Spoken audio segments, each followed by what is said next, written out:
Constellation, Last Stand Media's conversational podcast, is brought to you by you. If you want to learn how to support our podcast network, head to patreon.com/laststandmedia.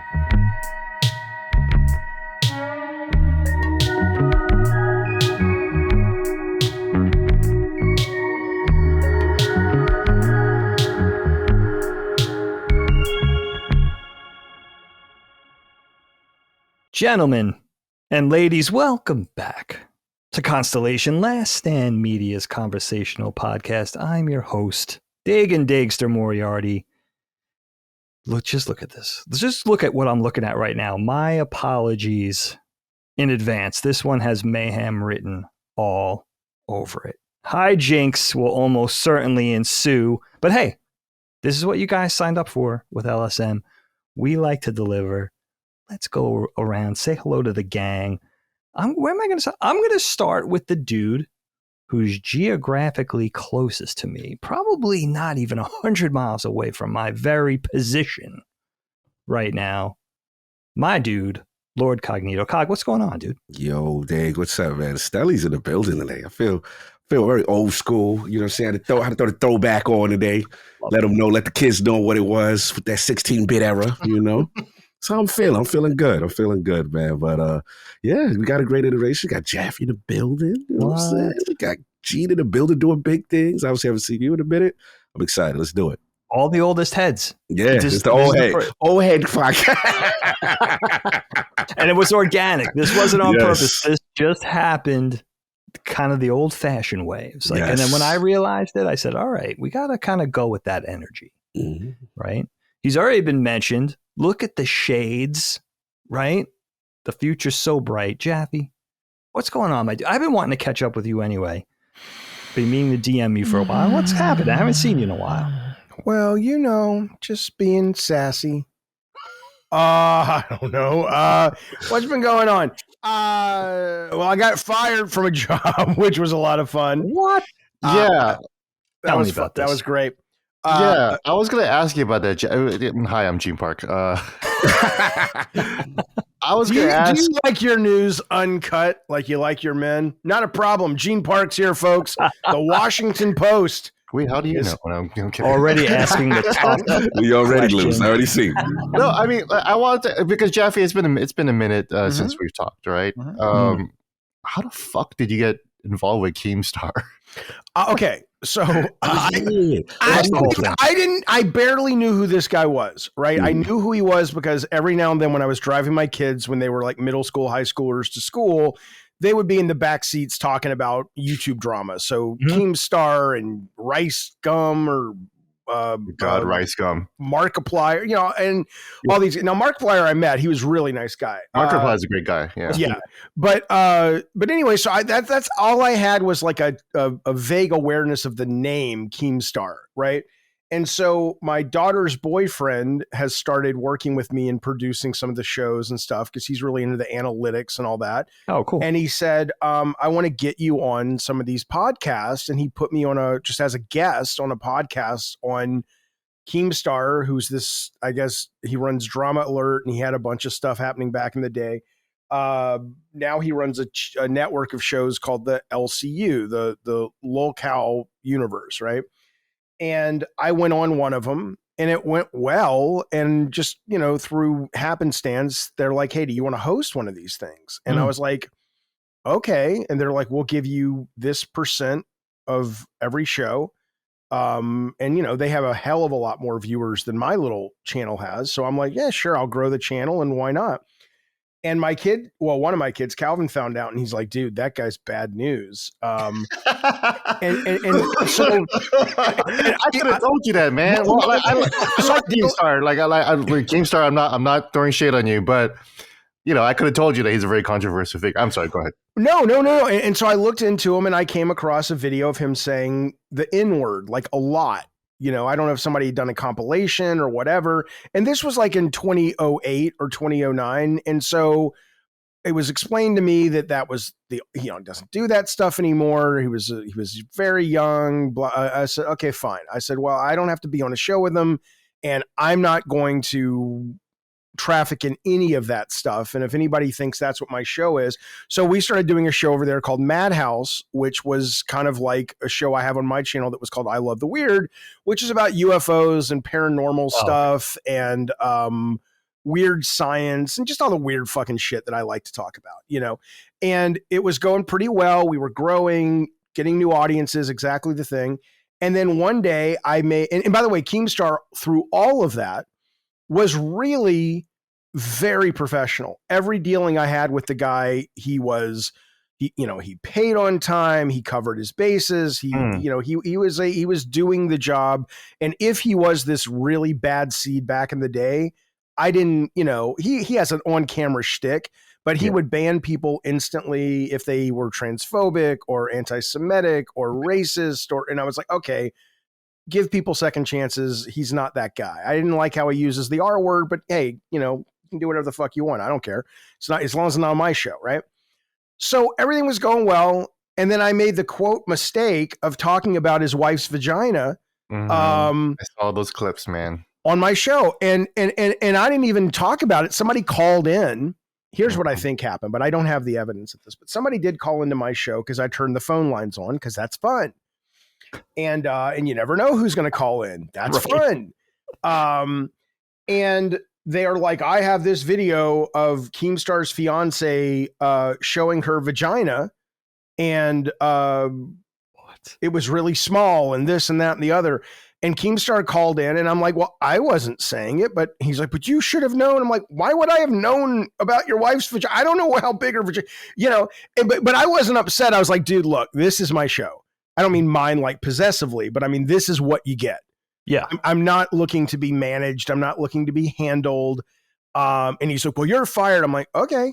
I mean, No, you said, no, this is for the entertainment value. He's like, you know what the fuck, for entertainment value? You're fired. That's the entertainment right now. That's and so we, I know it's very entertaining, to be fair, to see you get fired from a job. Yeah. And then very entertaining. I thought I'd never see it. Oh my God. I really, and it's actually great because, I mean, again, I had a nice time over there. There were some really good hosts over there. It really. How long were you doing this? Yeah, how long? 4 months, 3 months. That's where you've been this whole time. Yeah, I told me about it because I don't follow that stuff either. And I'm like how your sons and kids and stuff, and they were telling me, and I was like, oh, I think what you call it be perfect over there. Yeah, well, I mean, look, what I really liked about it though, and this is, and Colin's got his war map laid out, but I was doing an interview with Shu the other day, and I'm just kind of like going, man.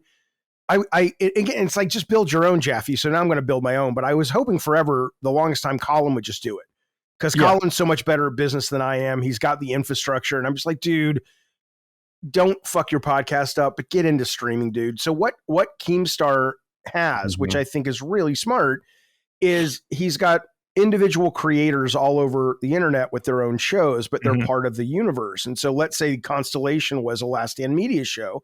And it was live, right? So we'd be getting super chats at the right time. This show doesn't need to be derailed. There'd be a streaming version of it, not this. Podcast needs to be pristine and, edited and all that. But after we're done, 2 hours, 3 hours, we would kick it over maybe to punching up, or we would kick it over to whatever the show is next.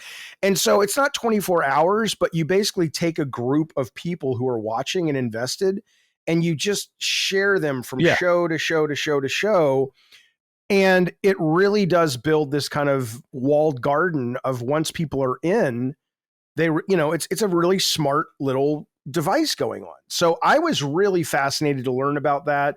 I was really fascinated to learn about how they make their money live, because I would never ask people for money live when I was live before. Okay. I thought it was just unseemly and this and that. And finally I realized, being over there, I was like, people just don't know, when you have to balance it. It's like advertisement, right? You have to give them great content, and now we're going to bug you for money, but it's not like that. Like on bug, you got to give them something in return.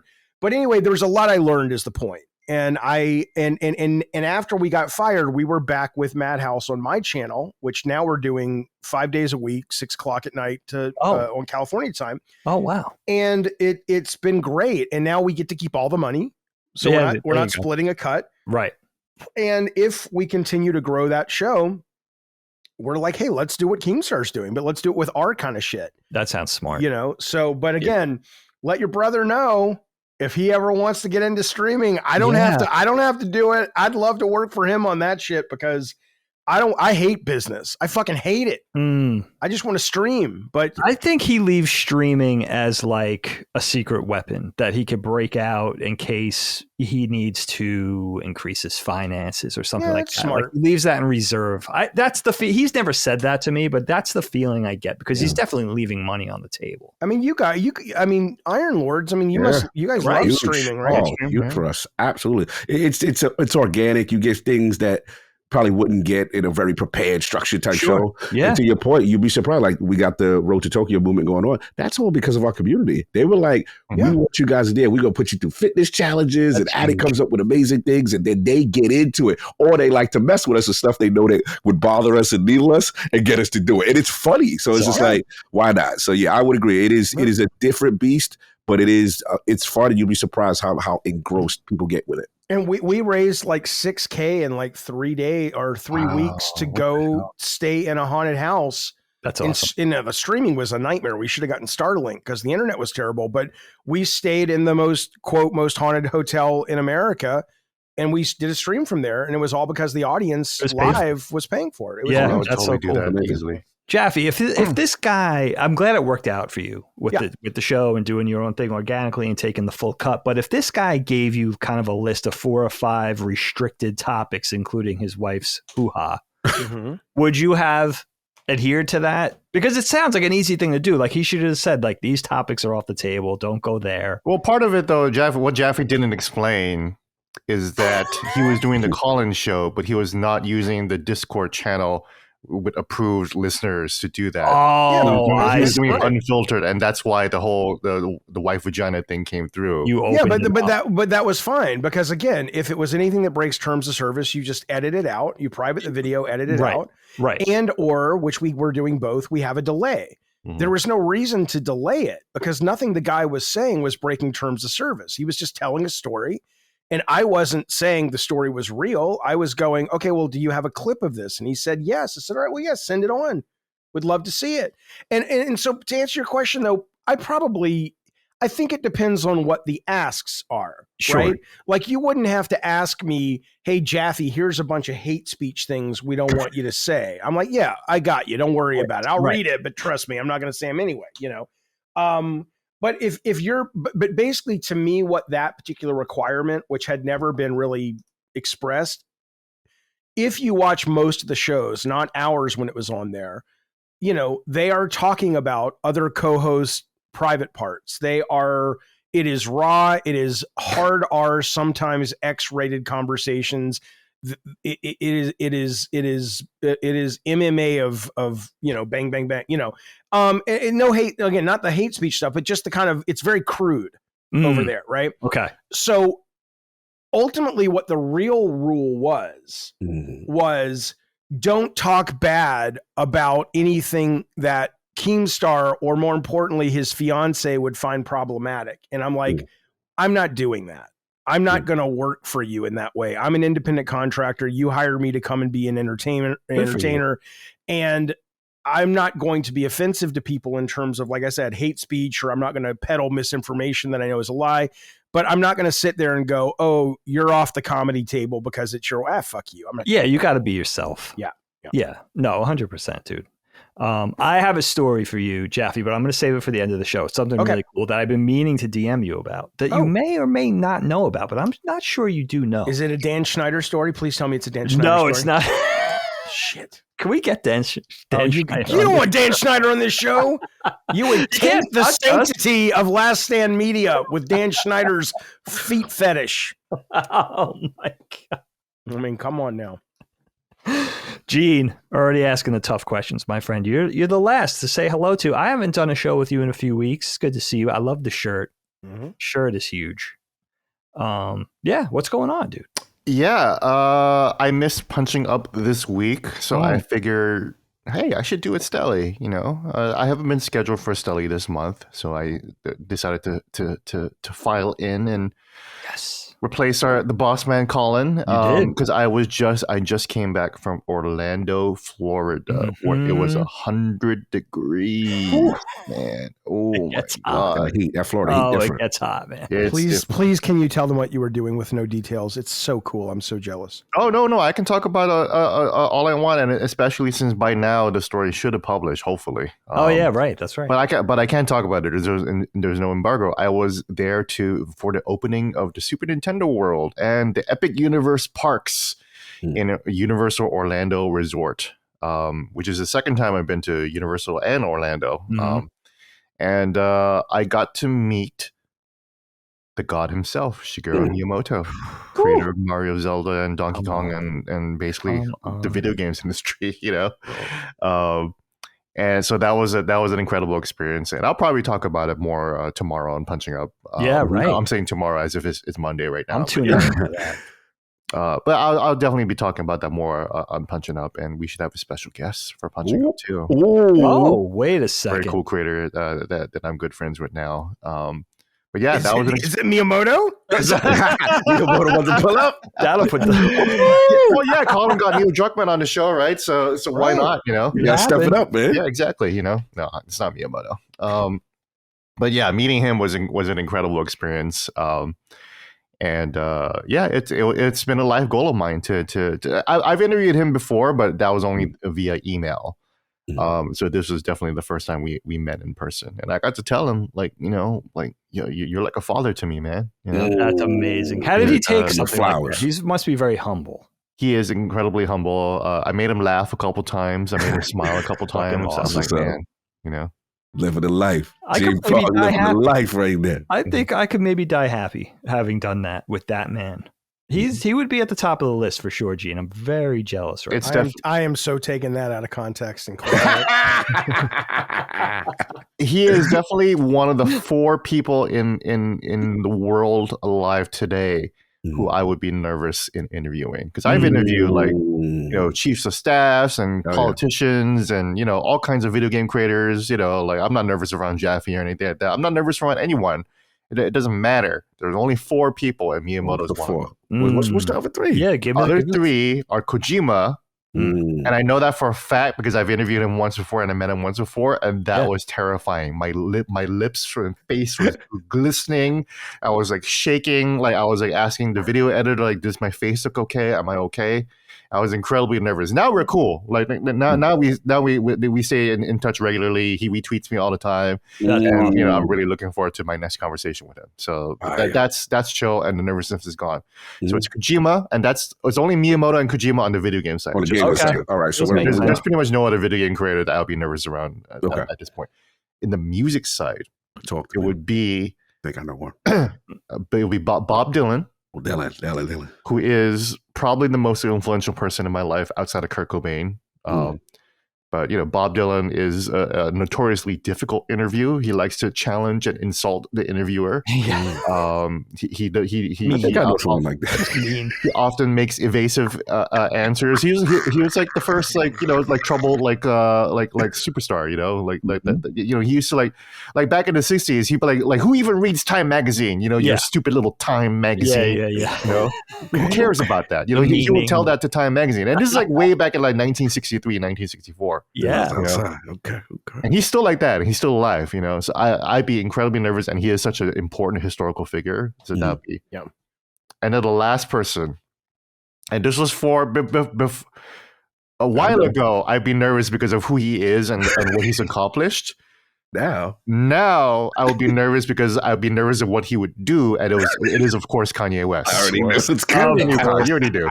Of course. I'll be nervous that he will be just coming out in a KKK outfit, and there'll be pictures of us. Or no, you've missed the news. You've been busy on the plane flying. He tweeted yesterday. He's had his fill. He has done with anti-Semitism. He's full. He's full. Yeah. That's what the tweet sounded like. He's like, it's like I ate, I enjoyed the meal, but I'm done with that. I don't want to eat anti-Semitism anymore. So, all right, well. Okay, all right. Yo, that's funny. I got to ask real quick, because I love Disney, but Universal Parks, since Harry Potter, they have been at a production level just insane. The horror. Did you go to the horror land, the horror whatever it's called? So this event, and I paid for the whole thing. Or the Washington Post is going to pay for the whole thing. You know, Okay. It was going to be hosted, and I actually had to throw a shit fit. This is like real journalism ethics. You know, like Colin at IGN, like he was taking all the trips, the paid trips. That is unethical. That is being a paid shill. I know Colin will fight that, but that's standard practice in the game journalism. But that is a huge problem in the games journalism industry, is that they will take paid trips. You are not supposed to do that as a journalist. If you do that, then you are not actually a journalist. You have to understand that, right? So when I went to Universal Orlando, they said, "Oh, don't worry, your room is complimentary." And I said, it's like, I'm not leaving this desk until you charge me. You need to charge me. Okay. I cannot go back to work without a receipt. Right. If I go back to work without a receipt, I will be fired. So you need to charge me right now. So that was a whole issue, but that was fun, you know. I'm sorry, Jaffe, what was your question? Well, I have a new question now, which is why is it not okay to be a paid shill for Universal, but you can be one for Bezos? Because he's my boss. I know, I'm kidding. Right. I'm joking, but I totally get the moral issue. But seriously, that's kind of the thing, right? It's like I love the stance of that for journalists, and I agree with you. You should never accept anything because you can't be, you know. But fundamentally, though, anyone who's being paid to report on something is, unless they're doing it themselves, there's still always that taint. But if they're doing it themselves, they're probably going to take the pay trip. That's true too. So is it possible? Just AI? I mean, how do you do it? How do you get real, honest? I just got to get good people. Well, ideally, we would be like, you know, like owned by a smaller person, but that's really hard. That's almost impossible to do in this day and age of the economy and people not giving a shit about media and everything like that. So, is there a newspaper or a news outlet where the writers own it and it's like a co-op? They just there are small nonprofits, nonprofit newsrooms, and those are probably the most ethical, I would say. You know, can you recommend one just so I can know where to look? Well, the most popular one and the one that's won multiple Pulitzers and they're very good is ProPublica. Is okay. Yeah. And then there's a lot of other ones like locally, like up in Maryland. There's the Baltimore Banner. They're great. The Texas Tribune down in Austin, Texas. Okay. San Diego had one too. I forget their name, but San Diego had one for a bit too. Well, you know, I'm just teasing you, and just to make it clear, I would shill the fuck out of Universal if they want to pay me. Sure. Oh yeah. So you were asking about which parks. So this was a Universal hosted event. So they're opening Epic Universe. So they have the Monster Dark Universe park, and they also had the How to Train Your Dragon park. Oh, cool. Guys, I did not know that How to Train Your Dragon has an entire like massive like obsessed fandom. They're doing the live action whole other now. universe. Like I met a bunch of like TikTok girls, like really sexy TikTok girls with like 4 million followers, and all they talk about is How to Train Your Dragon, and like that is a fandom. Well, I'm just like, dragon y'all was talking about, Gene. What's going on right here? Yeah, exactly. Dragons in air quotes when they say it, though, Gene. We're going to talk later offline, Gene. We're going to talk offline about this. Well, I was in this VIP tour group, and like I had like these three really beautiful TikTok girls, and I would like check out their TikTok accounts. I'm like, okay, let's see how big you are. 4 million followers, 1.8 million followers, and I was like, oh my god, I did not know that I'm like in the presence of royalty here. Yeah. That's what I'll tell them too. Did you go to the horror one? That's what I want to know. Did I what? Did you go to the horror one? Oh, I did not. Yeah, I did not go to that one. So I was only there. I was only there for Super Nintendo World. I did do the earlier park tours of like, you know, the stuff that they already have. So Harry Potter, which I know nothing about. Right. You know. But the production of that is amazing. The production, the production is amazing, dude. The production is amazing. Amazing though. It's just like Hogwarts Legacy. You know, like I don't give a shit about Harry Potter, but Hogwarts Legacy is a beautiful product, and so is the Harry Potter park with the town. You know, dude, I feel like I'm really in whatever fucking Harry Potter town this is. You know, and then you go on a train, and then the train doesn't even have like an actual window. Like the window is like a movie that's playing in there, and then like you can see the fucking kids outside, like. like eating bugs and shit. Like what doing Harry Potter shit? I don't fucking know, Yeah.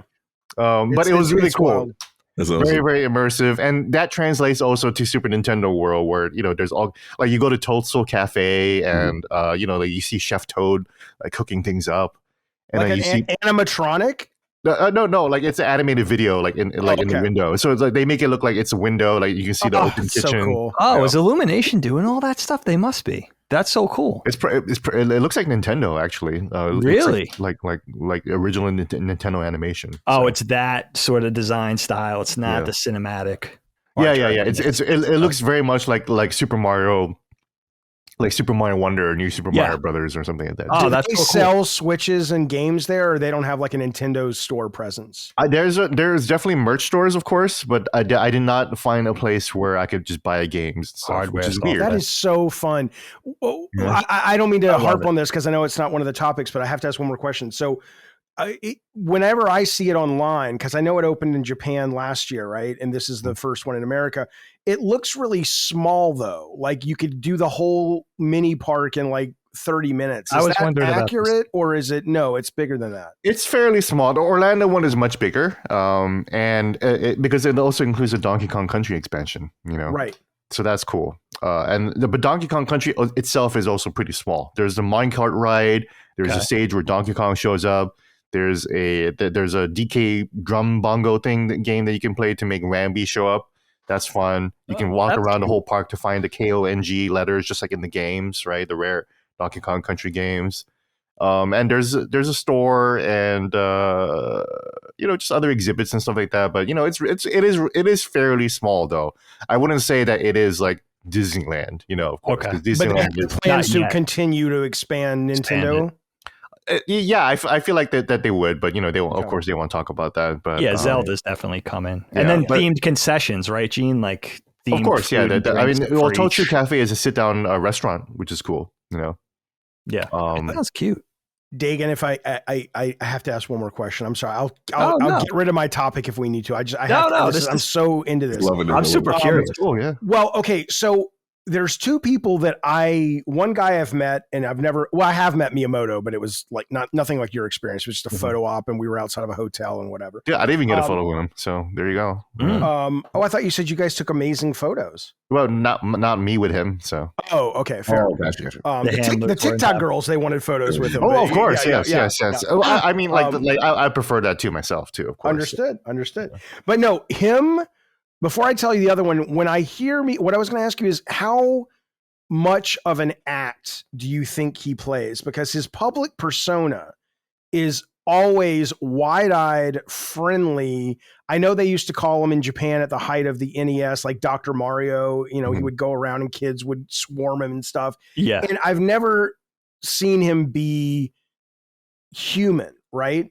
And another guy like that, even though I know some of it's an act, is Spielberg. And I have met Spielberg, right? But both of them seem so public persona, gosh, gee whiz, isn't this just the coolest thing going on in the world? Yep. And with Spielberg, I still think a lot of that is accurate, but I know enough about him to know, okay, I've seen a little bit about behind the curtain and go, that's a real thing, but he's also a guy who'll cut the fuck out of you behind the scenes if he needs to. Sure. Right? I mean, did you get any insight into Miyamoto is he just this fucking candy-coated happy shell guy, or is there a real man there?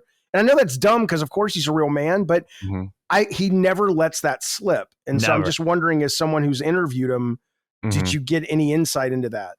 That's a great question. I feel like the best insight for that kind of qualities is like the books that you have to read about him, like Ask Iwata or Reggie's book. Where like I got to read that Iwata. Where like him and Reggie are like fighting over like whether you should pack in Wii Sports. Yeah, that was like Miyamoto would tell him, we do not give away our products. So he can be stern and he can be real stubborn. But when I met him though, it really was that really like cherubic smile. Yeah.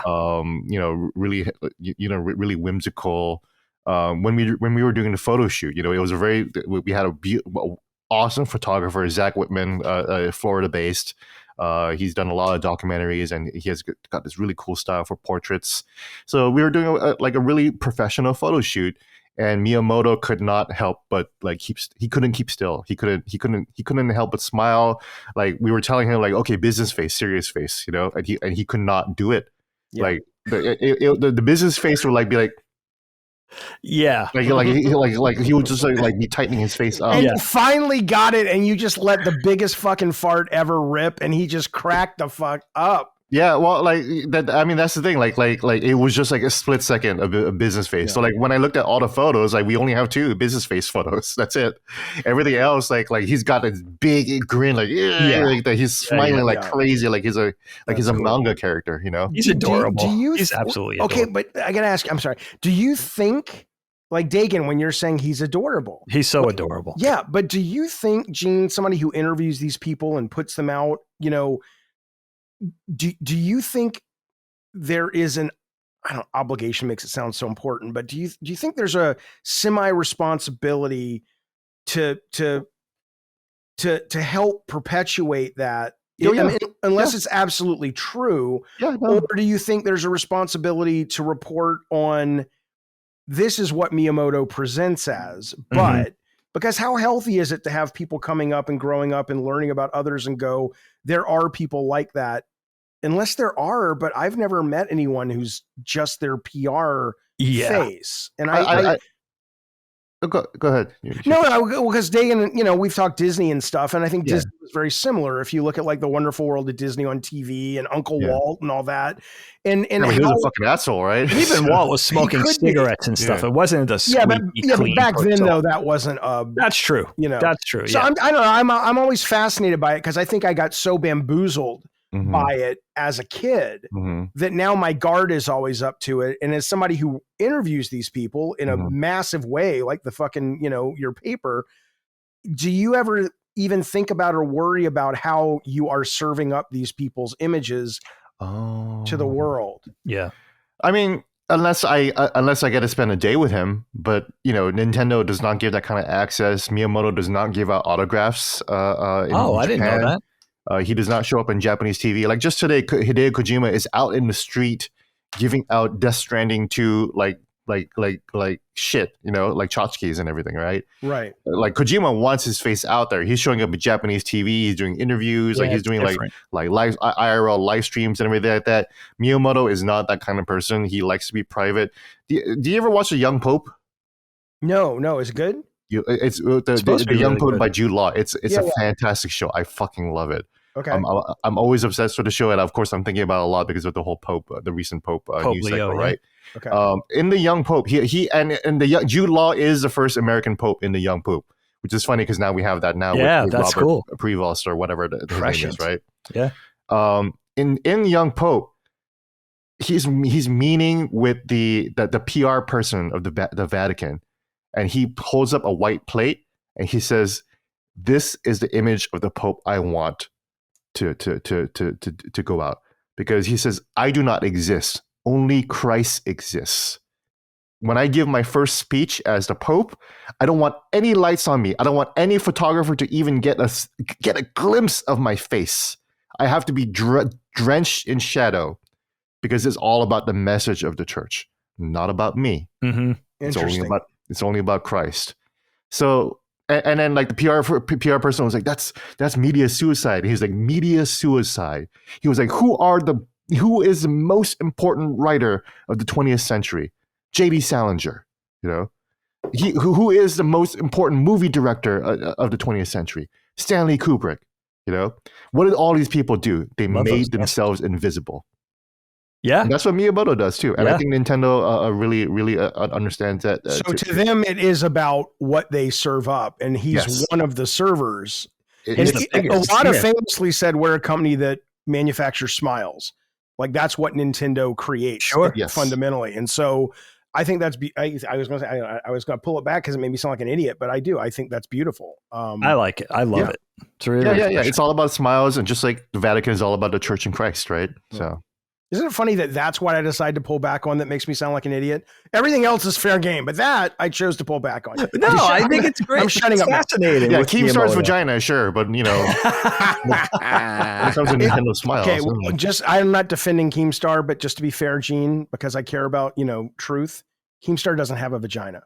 It's his wife. It's his wife. Yeah, that's true. It's his wife's vagina. Fair enough. Fair You know, it's funny that you ended up working with Keemstar, because I think one of the first things I spoke to you was we used that soundboard and the little da-da-da-da-da.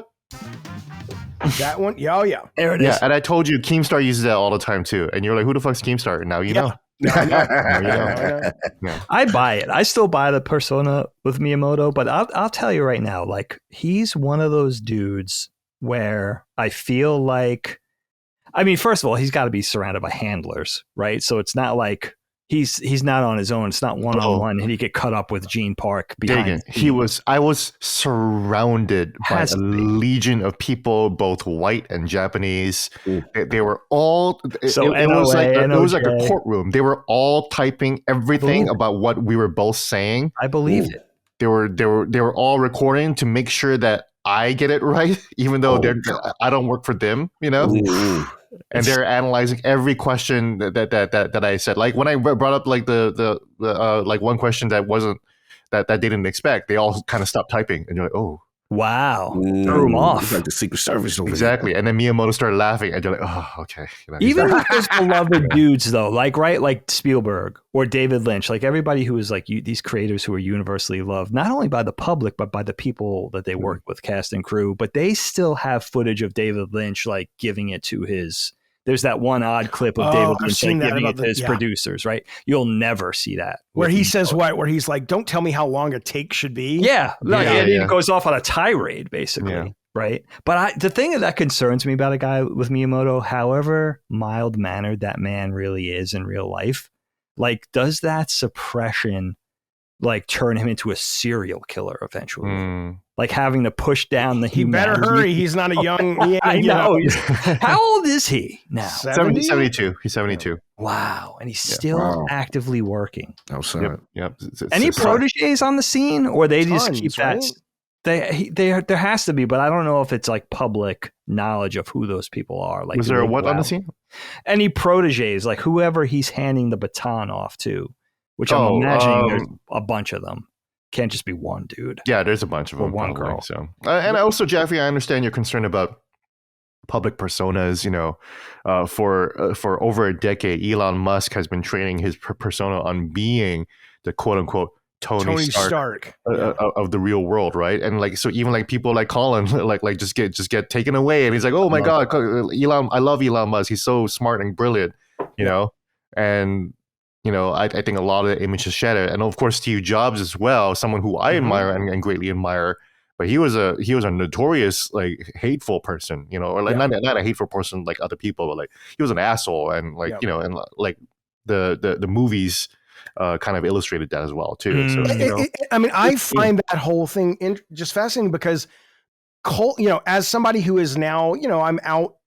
Almost daily, if not more. It can't be more than daily, but I'm out all the time with my face in my little small pockets of the internet. And I put a huge premium on honesty. You know, even if my honesty oftentimes is vulgar or stupid or silly, I don't like to present anything that's not honest. And on one hand, I really struggle with this, Gene Park, because and I'm using your whole name so you know when I kill you, I'm making you comfortable like the White Widow in Marvel's. Jesus. Anyway, it doesn't matter. The point is, it's really difficult because on one hand, you don't want to tear down sacred cows because they bring people something. It's not important necessarily if Miyamoto is real or not, or if Iwata was as childlike and delightful as he seems in like some of the books I've read about him, because it's a nice North Star to think about your life by. Yeah. At the same time, though, I struggle with that because it is not a realistic North Star. And if you start to ask yourself, why can't I be that? Why don't I, you know, and if you have the balance right and you're like, well, it's a metaphor.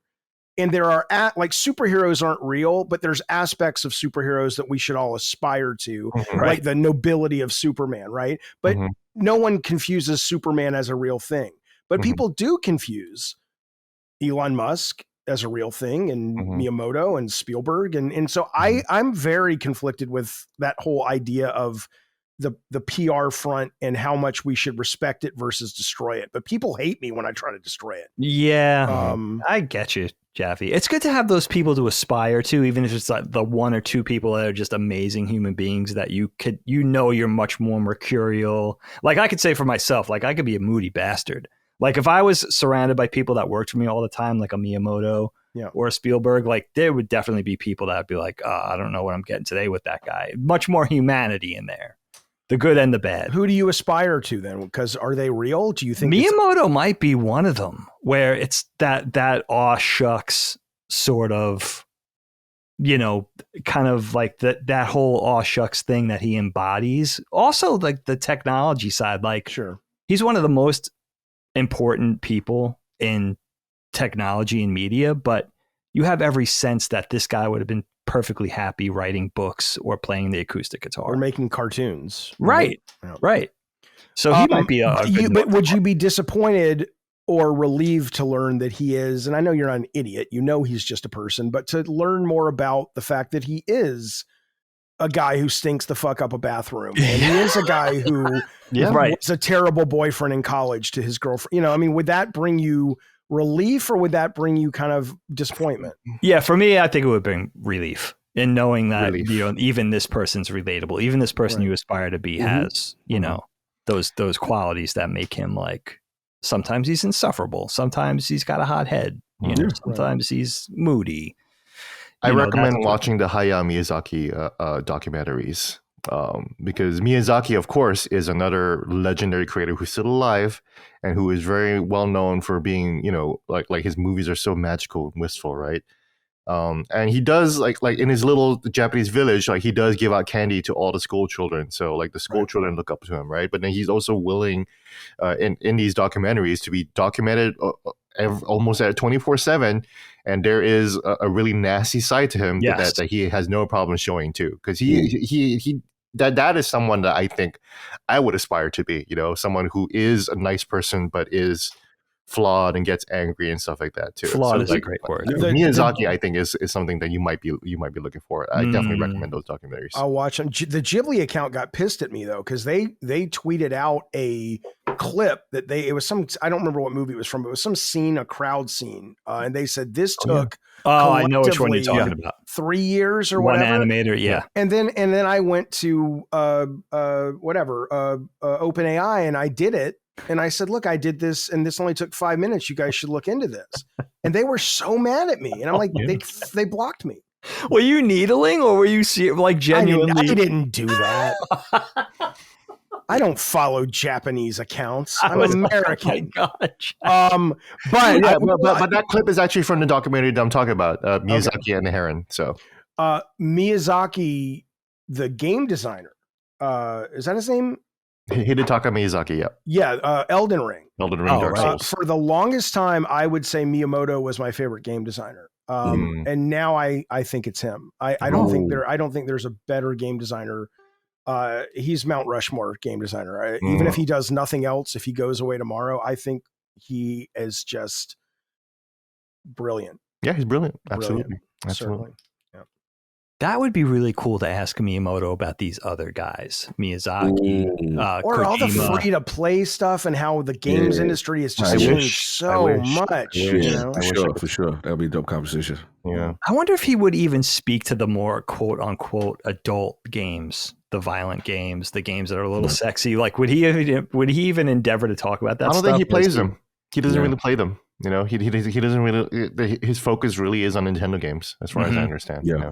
And that sort of motif, Look, I asked Koji Kondo, the composer of Mario and Zelda and all the iconic Nintendo themes. I was like, what other music do you listen to? And he says he doesn't. Oh wow! Yeah. Any music or game music? He doesn't listen to any other game music. Oh right, okay. I can see that. The closest I remember is I remember interviewing Jason Rubin during the Crash Bandicoot days, and Jason said one of the greatest honors was that obviously with Crash, obviously pioneered the 3D space and the platforming, and seeing Miyamoto come over and look at it during those times, during the early times. and make a comment. And then they felt like very empowered as a team, Sure. early Naughty Dog. And I thought that was very interesting, like almost to get the quote unquote cosign that he was impressed. Yeah. And they were still trying to figure out how to get Mario in that space. And I thought that was super dope. How much more vindicated can you be? Yeah, Jason was like, we have arrived. Like he was feeling it. You know, so it was a dope conversation. I love that. I would say, can I? Yes, no, jump in.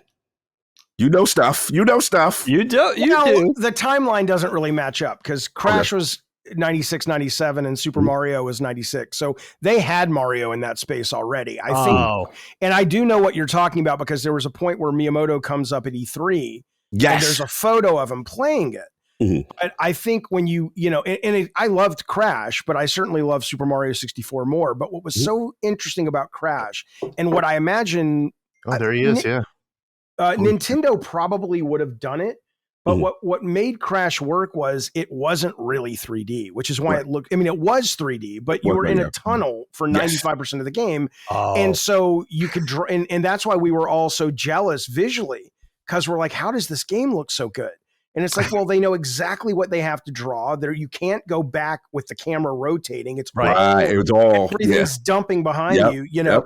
And so it was a 3-dimensional group of polygon. Well, it was a 3D game. Yeah. But and again, I'm not taking anything away. I love Crash. No, you're correct. You're absolutely correct. I'm just saying that it is an interesting thing to attribute Miyamoto saying, oh, we're looking to get Mario in the space, and we like what you've done when Mario was already in the space. And it was it was a very different way of being in the space. But no, absolutely. I just want to picture Miyamoto together. Yeah, in fairness with Jason, it was more of like a paraphrase of like him being impressed from what he was what he was seeing, and that was like the co-side for Jason. Yeah, no, he walked past the Twisted Metal 2 booth, and I think he like threw up in his mouth a little. So I got nothing on Jason Rubin. I'm just, no doubt. See, now if Miyamoto loved Twisted Metal 2 and he was intrigued, would he even be able to stop in public and admire it or look like he was interested at all? Or is that part of the whole, well, Japan wanted us to make Twisted Metal. You were shooting tomatoes and pizza and cabbage because they didn't like the violence of it. And we were, our game was basically Doom meets Mortal Kombat meets Mario Kart battle mode. Those were the 3 pillars that we basically ripped off and said, let's make Twisted Metal. Right. So there is no Twisted Metal without Mario Kart battle mode. So cool. Without Miyamoto. So probably, if he ever knew the game existed, which I doubt, he probably would have easily recognized the DNA. Yeah, for sure. For sure. I'm sure. So interesting. I can talk about this stuff all day. Super How fun. about we make that my topic? I just that was fine. I butted in and I just didn't shut up fanboying over Gene's visit to the theme park because come on. I'll tell you what, Jeff. I'm very intrigued with your topic today. We'll put it. I was going to put it at the end anyway. Put it at the end if there's time. If not, we'll do it later. We'll see how we do. I'll take your guys' temperature later. Not anally. We'll take it orally. Not that that's off the table. And we'll check in with that. I don't know where to start between Gene and Cog. Cog, I think I'll start with your topic today. I like it. It's a wholesome way to get the ice broken. Yeah. Let's do it if you don't mind. Yeah, let's get it. I was just thinking about it recently and how I react to things. I wanted to talk about source material. I feel like a lot of us are fans of different things in entertainment genres and, video games. I always see the movie industry, right, kind of popping right now with video games and adaptations and things of that nature. And then also, in general, like when you love something, I guess the question was just like, how strict are we do they adhere to the rules? What are your good examples? What are your bad examples? Are you what I came up with this term that made Maddie laugh. Like, are you a lore goon? Are you a dude? Well, actually, I get it. This is how it happened, right?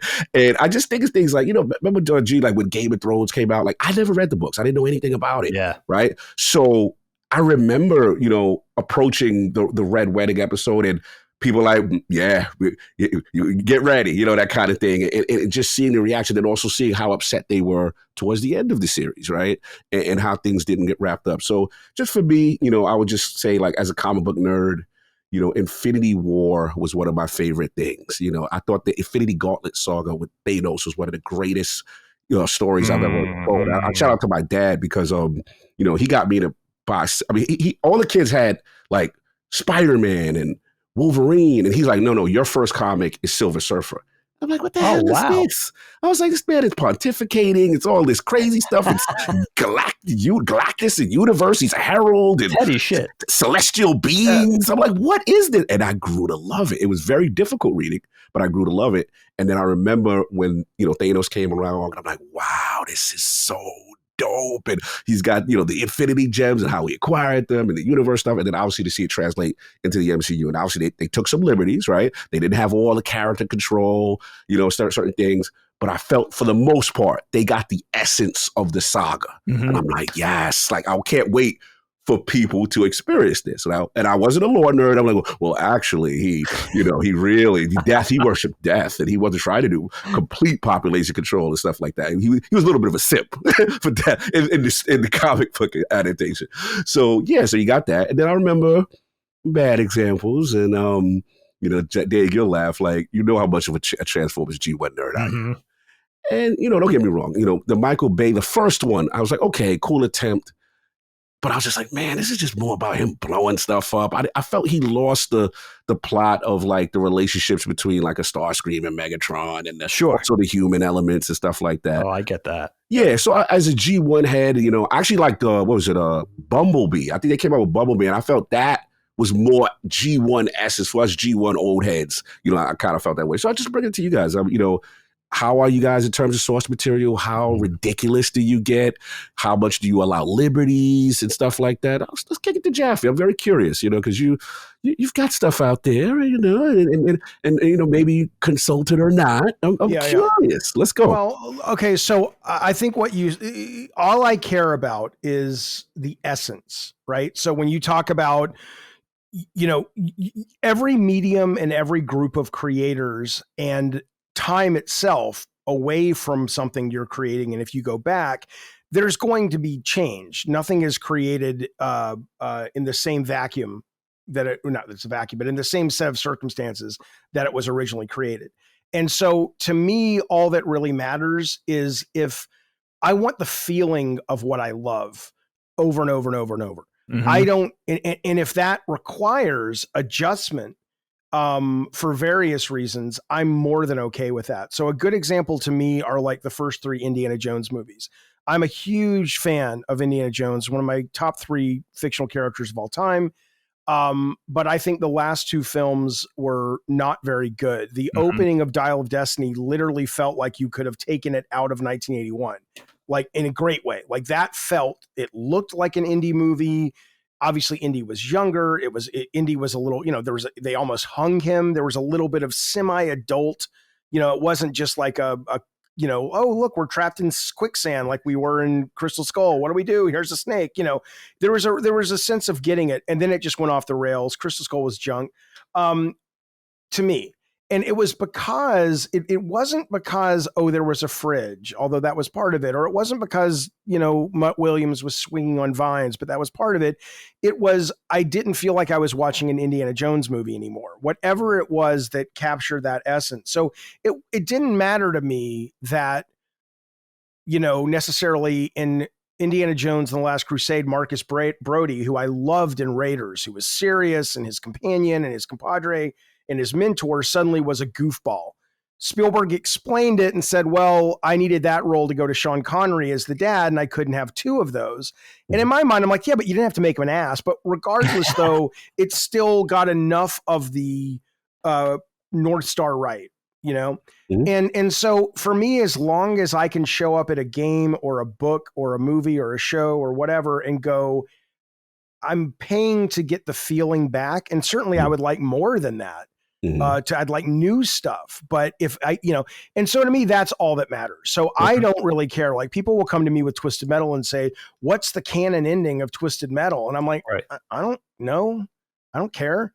Like if you beat the game with Axel, that's that ending you had, right? If you beat the game with this character, that's the ending you had. Okay. And I totally get, some people's brains really require that structure.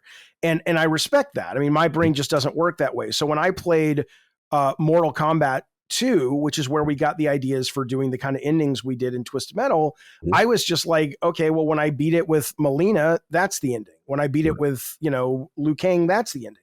And so I know there is like an official one, but I don't, it didn't matter. It didn't matter to me. So I would say is the essence protected, is the essence presented, then I'm a fan. Then you're a fan of it. The rest of it, I don't really give a shit about. Right, so let me personalize it for you. Let me step a step further. Yep. Like right now, me and Maddie, we're talking about, obviously, Gears of War is coming out with a movie adaptation. And I brought you up, and I personally said, I'm kind of bothered if I feel Cliffy B is not at least consulted.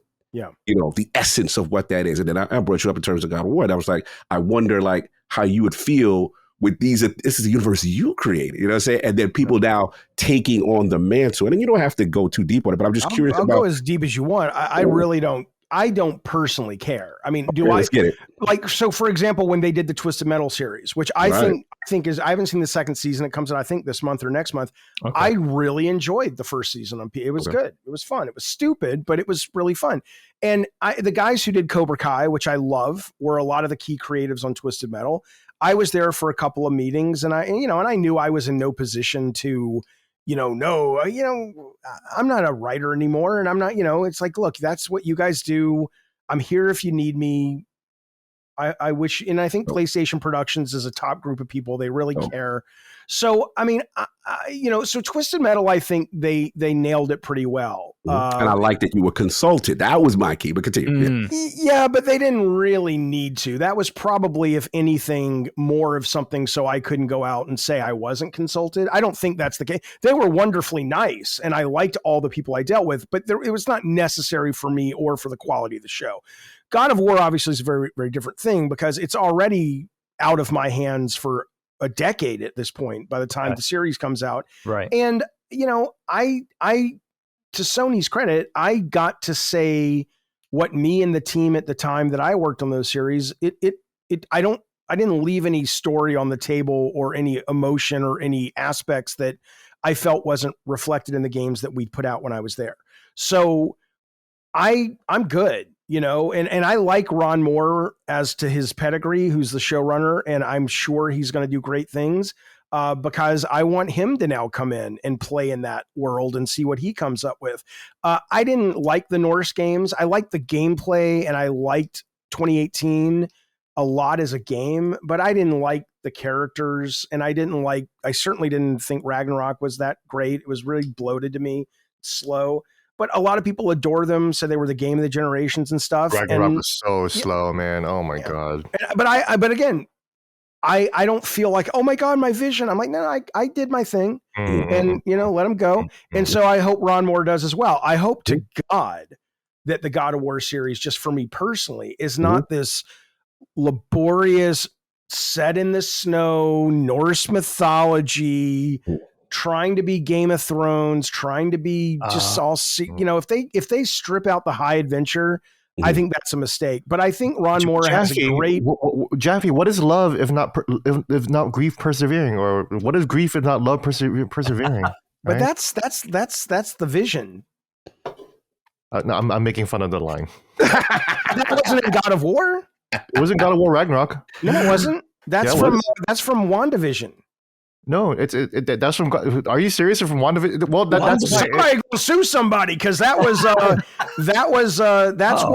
what the Vision says to Wanda when he says. Are you serious? Yeah. What is love? But what is grief if not love persevering? That's a God of War Ragnarok.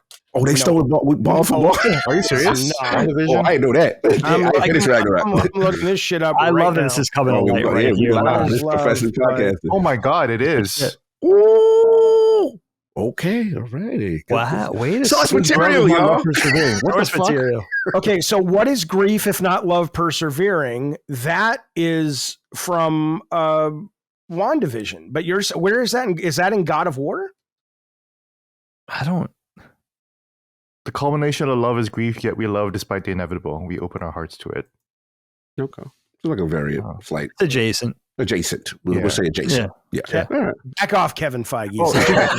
To grieve deeply is to have love fully. There you go. Yeah. Okay. All right. I think I think God of War 1 was as good as it was because there was some of that pathos. But I feel it, for me, for my own personal taste, I liked that it was 80% high adventure, batshit crazy heavy metal with a little bit of an attempt for 2005 to be about something. Yeah. I think they got way into their own fucking supply of, we're artists on some of these later things. So, no, sorry. But Ron Moore does a great job with Battlestar of being political and interesting and also being a great space opera. So hopefully that's going to be what they do. But I haven't been consulted. I assume Corey's heavily involved. But I'm no desire to be consulted. I'm super happy. No, fair enough. I always wanted to ask you that. And then obviously, like I said, I interviewed Cliffy and I remember, him talking about the gears where they are now at like 4 and 5. And he was like, look, no disrespect to those guys, stuff like that. He said, but when as I control the series, we had the balls to kill characters and not leave cliffhanger endings. And he felt, very strongly about that, taking those risks and doing what he had to do. And obviously those who play the ending games of 2 and 3 knows what he's talking about in terms of loss of a character and stuff like that. But no, super dope. I think Cliff probably would feel different if you asked him, because I don't know how involved he's going to be in the Gears I don't know. Yeah, because he still actively is creating and he likes that job a great deal. I am over it, but for him, I bet he would be like, no, I totally want to be asked and involved. Yeah, I would think so too. So yeah, G, man, I got to speak to you next. Source material, how we feeling? You're a very passionate person. We bump heads a lot on things, as far as like certain games and stuff. But I'm curious about stuff that you love and how important is that to you? Yeah. Well, first of all, let me get my thought about God of War Ragnarok. Which I love the game. I thought the game was great, but my problem was a lot with the writing, and that it was very like MCU related, so much so that it's basically the same line, and it's very like there's a lot of therapy speak in there. A big trend in millennials is to go to therapy. Men will do this instead of go to therapy. So, unfortunately, I think a lot of writing these days is just writers going to therapy and just kind of repeating what they hear in therapy and putting it in their work. And this happens a lot of movies. Share how that makes you feel, Gene. Exactly. That's why my least favorite character, even though I love the actress Catherine O'Hara, my least favorite new character in the Last of Us show, speaking of lore adjacent, is the therapist character in the Last of Us. That's so cliche to have a therapist character, and then they basically use her as like a sounding off board for like basic themes, where Tommy and Joel will just go up to her like uninvited and she'll just say something, oh my god, the moth is about death or whatever, right. and then they just fuck off. And then that's the scene, there's no real character development. It's just therapy speak for the fucking sake of it, But in terms of lore, Cog, I'm glad you mentioned Infinity War and Infinity Gauntlet. Let's go. Because that was a tricky thing for me. Because you talk about having the spirit of the comics, and don't get me wrong, I love Infinity War and Endgame. I think those two are fantastic movies. But it took me a while to get over what are you struggling with? The original story of Infinity Gauntlet, which was so brutal, so violent. You're right.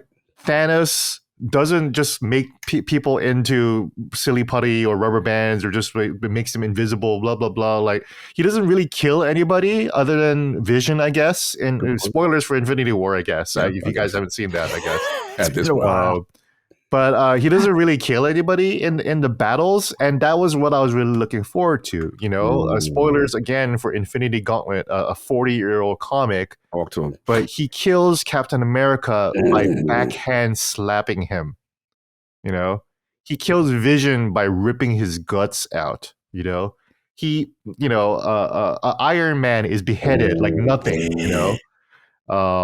And so, like, for me, I was disappointed in the lack of violence, and which is so funny because, like, when you watch the Doctor Strange movie and Multiverse, there's a whole battle scene. I won't spoil that movie because I guess it's fairly recent, but there is a battle scene where one superpower person just kills a bunch of other superheroes in extremely, extremely violent ways. And I'm like, yo, that's what Thanos should have done in Infinity War, you know? What he does to Cyclops is he just like makes the thing just shoot back into his goddamn head or whatever, you know? He suffocates She-Hulk by surrounding her with fungi, you know, and so she can't breathe. It's horrible, right?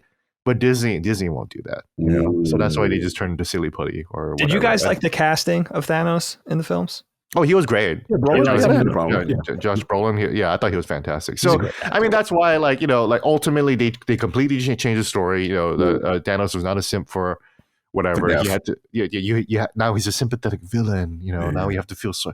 Oh, the bad guy. You know, we talked about this with Expedition 33, right? Like that's the trend now in storytelling, millennial storytelling. Oh, I understand the other side now. Right. You know, the other side has a point. You know, again, it goes back to this fucking therapy speak where it's like, I think that's called evolution. I think that's good. I think it sucks. You can think it sucks all you want, but when you've got a generation of kids coming up now going, no one is a cartoon villain. That's a nice place to be when you have to deal with the news telling you they're the othered. They're the bad guy. So if you've come up, that's rich coming for you, Jaffe, who always calls people evil and whatever. Here we go. I don't always call people evil. I mean, you know, but you know, you're liberal, so you have no bones about calling Trump a bad guy, right? I think Trump is a terrible president and a dangerous president, but I also think fundamentally he's probably a very lonely, scared, sad, hurt person. Okay. And I can and that childhood where he was desperate for his father's affection certainly molded him into someone. So I think there's again, I'm not talking about storytelling, but I'm just saying, you know, I like the fact that we're living with a generation of people coming up that aren't going to fall for they're bad because they look like this, and you're good because you look like this. I'm not a fan. Give me Cobra Commander back. Give me there's room for both. Give me a world where that exists. Absolutely. Fuck. Why? I mean, maybe we live in that world. Who knows? So I don't know. I'm pretty sure we don't, Gene. I'm pretty sure we don't. If we do, you got some reporting to do because I'd love to read it. Please tell me there's a Scarlet and a Baroness out there that I can meet in real life. I would be very happy. Me too.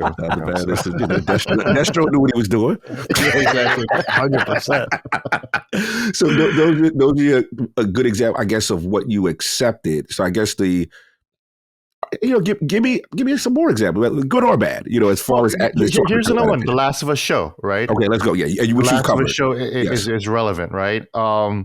I am, again, I'm at odds with how The Last of Us show is depicting Ellie, because Ellie in this show is more childlike, much more, a lot more innocent. She doesn't kill almost anybody in the show, you know. So far, her body count has been 2, which is the exact same body count she's had for sex, you know.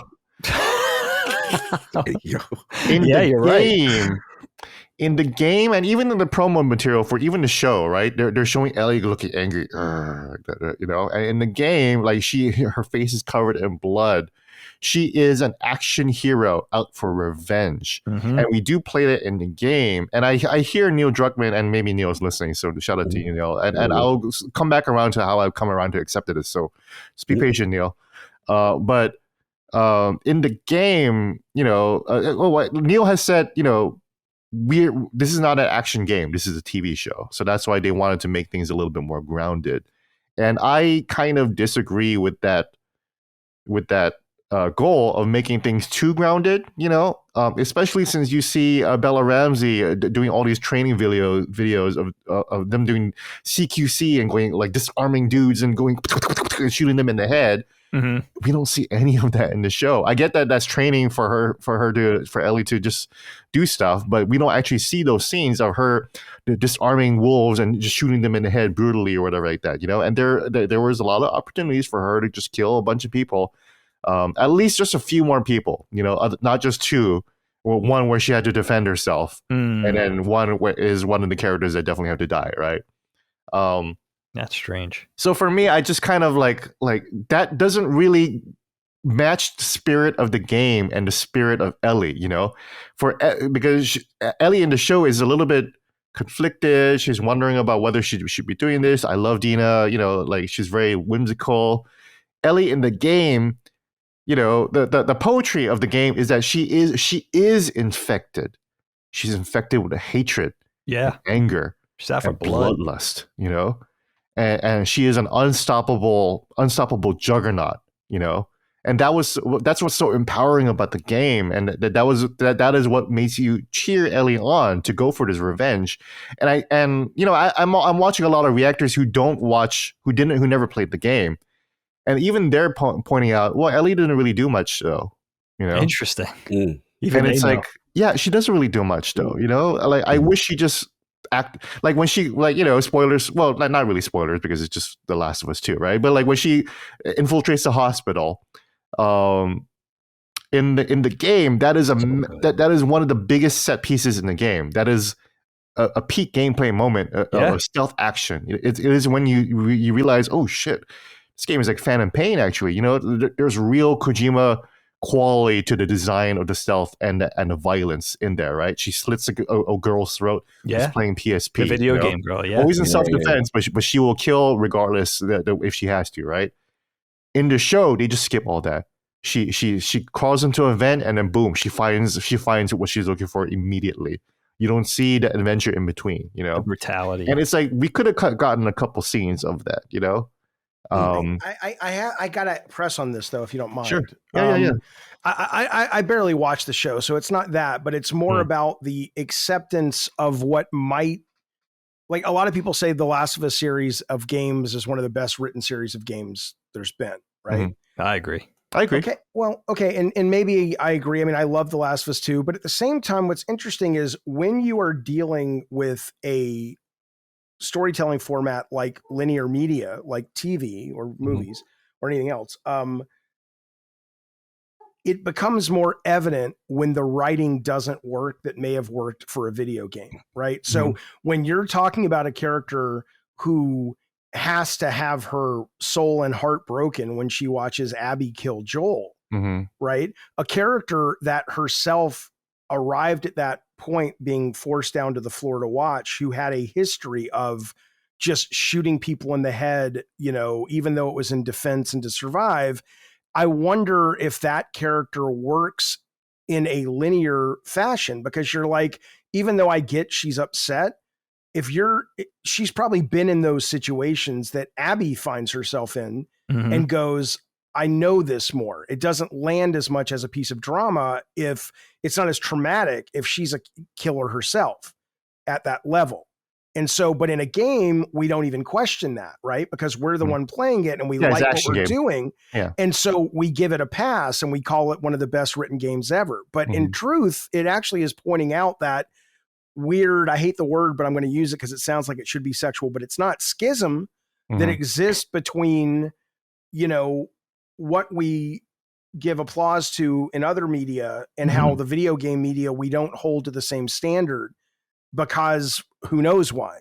But ultimately, if you have the Punisher, Frank Castle, and he's the Punisher, and then he's on the floor watching somebody die after he's done the similar level of murder, it maybe doesn't land as well. And maybe that's sort of why they did it.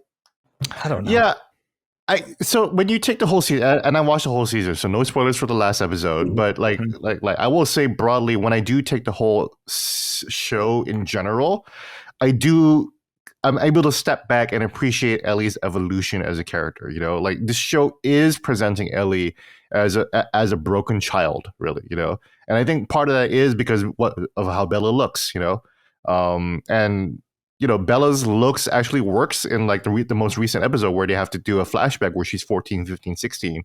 So that actually works out pretty well when you have to depict those scenes. And they don't have to worry about that stuff anymore unless they do more flashback scenes that we don't know about, you know? But when I see the episode, the show as a whole, I do see that now they're portraying Ellie as a broken child who has grown up too fast, you know? But to your point though, you know, I mean, linear media, doesn't really matter in this regard because all I'm really asking for is one more action scene. Really, that could have helped. John Wick movies are very linear. And they're 70% action, Yeah. and that's obviously the best part of the movie. Well, I'm not saying linear movies can't be action. I'm saying that if a movie's built on the pathos and drama of character arcs versus bang, bang, shoot, shoot, it's not going to land as well. Like John Wick being an emotive guy beyond just sort of the kind of surface, it's no longer John Wick, right? I just think that the pathos, as you mentioned, of Ellie making these mistakes doesn't land as hard if her body count is not that high, if she doesn't kill as many people. Okay. That's where like it doesn't really quite land for me. Like the regret that she'll feel later is like, no, but you killed the people you wanted to kill, and that's about it, though. As opposed to, oh, there are all these other victims that didn't deserve it, or oh, I'm just so blinded by bloodthirsty revenge that like no matter who gets in my way, regardless of whether they had a point in it or not. And then like, she says that she's like no, I'm killing everybody. It doesn't matter. But then she doesn't kill anybody. She kills like one guy. Yeah, that's true. So that for me is like. And I guess like it's funny because like now both of my examples are it wasn't violent enough, Yeah, I've noticed that. It's really trend. But like to me, like sometimes the violence is the spirit of the story. The violence was the point of Thanos doing that to these superheroes. It was shocking to see Captain America's neck snap by one punch, just like that. Yeah. And it's shocking to see Ellie just murder 70% of Seattle. And she doesn't need to murder 70% of Seattle like she does in the game, All I just wanted is one good John Wick action scene where Ellie just takes out like 3 guards or something like that. Or like, just like a montage of her like slitting people's throats in the hospital as she's sneaking in. It could have been a 30-second montage and I would have been happy. Right. You don't like the show is so short. Like that episode was like 45 minutes, like 44 minutes. It's like, dude, just one more minute of a montage of Ellie going, just like, and like what about a montage and like a great 80s song behind it, like Walking on Sunshine? yeah. Smash Mouth, Oh my God, I would have loved it. Yeah. I would have loved it. Druckmann, give Gene Park his montage, damn it. Let's go. Come on. So I guess to close things out, like I do have a relationship with the source materials. Okay. And I do struggle with accepting the new thing. I eventually get there. Like for example, one more thing, and this is not something to do with violence. The Devil May Cry Netflix series, which I fucking hated when I saw it because the characters are completely different. This is not a spoiler that they talk about in the second episode, but Dante doesn't even know that he's a demon, which is a fundamental change in the character. That's like if Bruce Wayne's parents died in a car crash as opposed to get murdered by a criminal. Like it's a completely different. Like you're changing the motivation and the background of this character. I've come around to it because I still think it fucking sucks. But like I can find some fun things about it and what they were trying to do. Right. And I can enjoy that for what it is. But it does take me a long journey to get to it. And let me follow up with you, like I follow with Jaffe. Like, do you feel when people are not consulted that are the originators of said source material, that really frustrates you because maybe they're not getting the spirit of what it is? I think that's important. I think it's no coincidence that the best received episode of The Last of Us and what I think is obviously the best episode, but a lot of people agree with me, is the best episode is the episode that Neil Druckmann directed himself. He was really able to get to the core of the characters and the story. Devil May Cry Netflix, he did consult Capcom. I just think Capcom doesn't give a shit, Gotcha. Like I really don't think they care, I just want to speak to that very briefly because I think I have some experience that might be of value in that. Yes. Well, in that, I mean, Druckmann's a rare case. Druckmann is a genuinely good, or at least seemingly, we don't have enough evidence of him outside of The Last of Us, really, but so far, it seems like I love the episode he directed. I thought it was really good. He could very well actually be one of the few people in games that has the chops and has the talent to transition over, right? Mhm. But the thing to be aware of, though, at least from people of my generation, and I'm not saying Cliff is like this. I don't know where Corey fits because he's kind of in the middle. Most of us were just ripping off movies. So the idea that it's like we need to consult Jaffe to get God of War right. I'm like, just go watch Clash of the Titans, Raiders Lost Ark, and Gladiator. That's what I did. Right. And I don't mean that like I'm being all shucksy. I mean that like we weren't, or I certainly wasn't, like when I wrote the Twisted Metal original stories, it was the night before shooting because I had convinced Sony to give us $100,000 and I was directing them and I didn't know what the fuck I was doing. And I'm like writing them in a 3-ring binder. I'm like, well, we have these guys hired. We could do this, right? It wasn't like I had an essence that I was protective of, but the idea that it's like, oh, let's reconsult these guys that made games back in 2004. I mean, my guess is Cliff, who did a great job, I love Gears, was not really spending a lot of time diving into the deep backstory of Marcus Phoenix. He was probably like, this guy's fucking cool. And let's give him a little bit of a cool story. And, oh, look at the chainsaw. And he was just running as fast as he could to get the game out and make it awesome, which it was. So I think sometimes you can put a shine on some of that early stuff where maybe it's not necessarily, you know. No, I get you. I guess the pushback would be for a lot of Halo fans would be upset. It's like with the Paramount Halo series, and they were like consulted at all. And then, obviously the Master Cheeks and the, for those that did not watch it, a female human, dealing with the Covenant, and it was very controversial, especially even just little things with the helmet coming off constantly.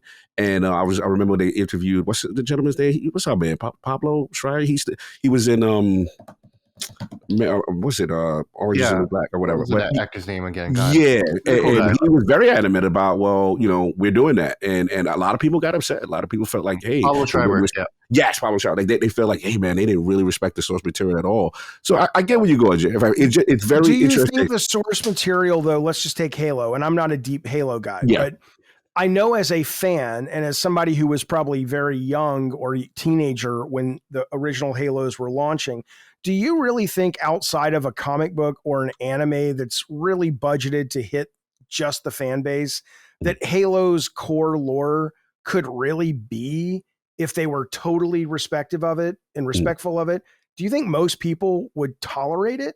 Or would they go, this is dumb? I don't mean dumb like it's bad lore, but I mean like some of the things that they would have to acquiesce to in the lore might be like, you want to have a main character and we never see it? I mean, I think even the Mandalorian took his helmet off, didn't he?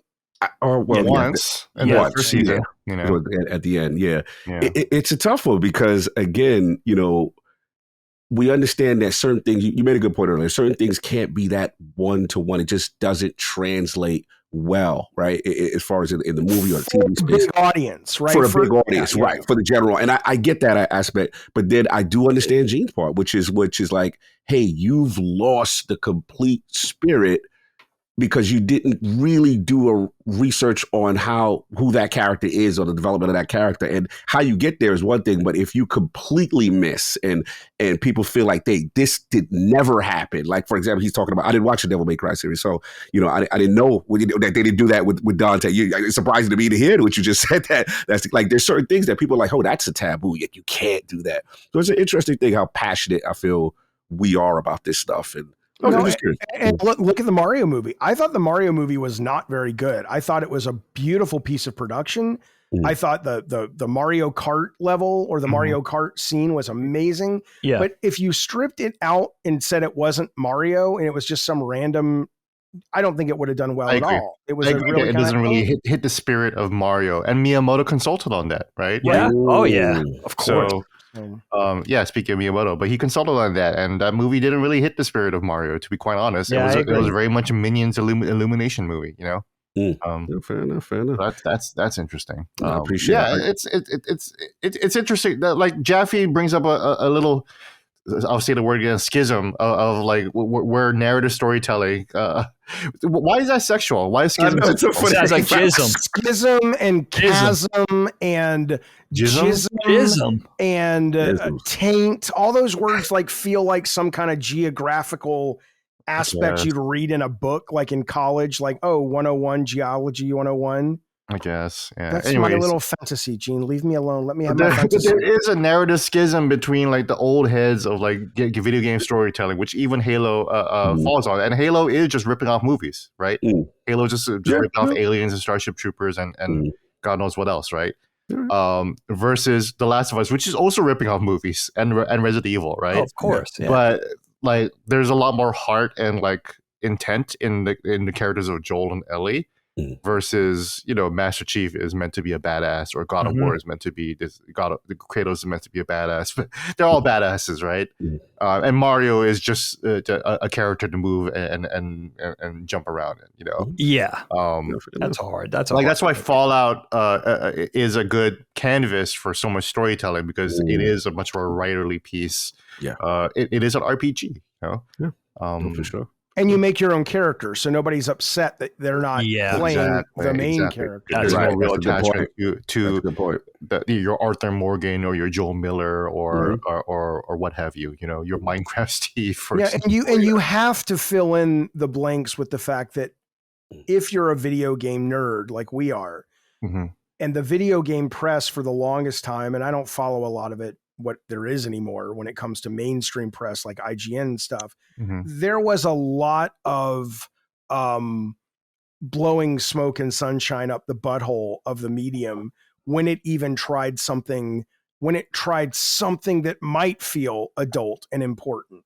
Like BioShock, Well, I don't know where I would put that because I never finished it, but I know a lot of people think it's brilliant and wonderful, and I seem to recall it being that. But you know what I'm talking about, though, where a lot of the industry would be like, "This is Shakespeare. This is our Citizen Kane." Yeah, when you just like an attempt.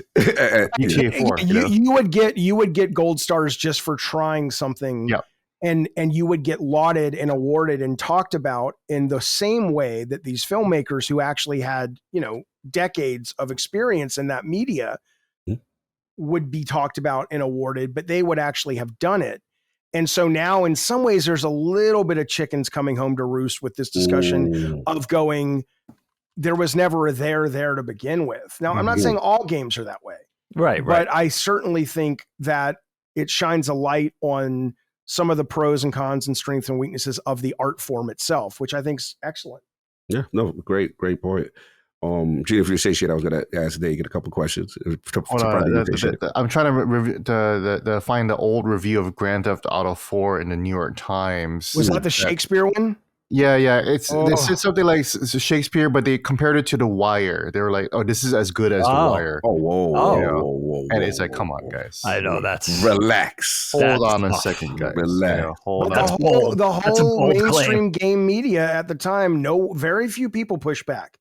Because video games are growing up, and it's like, let's be real, man. Like, and I've said this before on many other shows. I don't think video game writing is all that good. Most of it, most of it's not. But most of it shouldn't be. That's why. I mean, that's the other big fucking elephant in the fucking room, which is the reason all the games that do incredibly well, a lot of the hardcore NeoGAF type people hate them.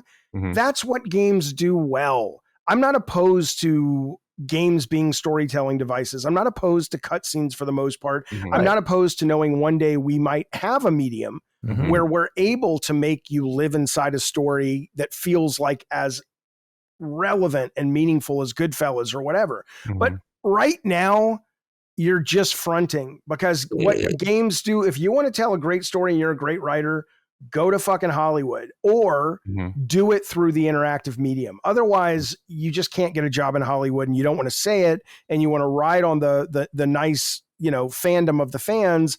But if you could really tell a great story, why would you tell it in an $80 game that a small percentage of the audience is going to play, unless you are doing it through interactivity, because you can only tell that story that way in that medium. I just call bullshit on a lot of it. And it always pissed me off when the people who were paid to hold these people accountable, including people like me, they never did. They just continued to fan the flames.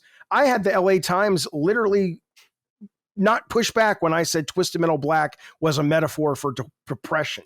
fuck was I talking about?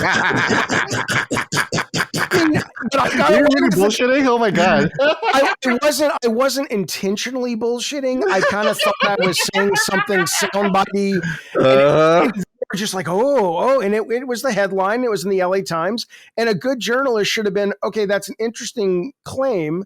Talk to me about how it is. And then if I couldn't deliver, they should have said, well, Twisted Metal Black is actually really fun, really beautiful. It's got some really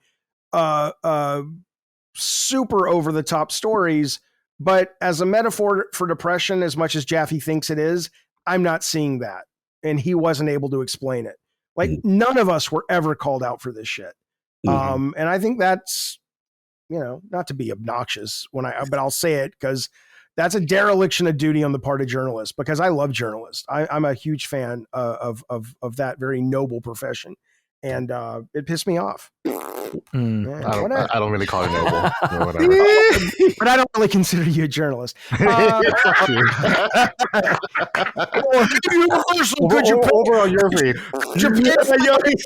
Could you pay for my hotel? I want to go talk to Schism. Anyways, I'm satisfied now. Okay, cool. I gotta get digs. So Diggs, man. Dylan loving motherfucker. Sit down, Gene. I got to see that movie. I haven't seen it yet. I like Bob Dylan a great deal. Oh yeah, I haven't seen that movie either. I kind of don't want to because I hear it's good.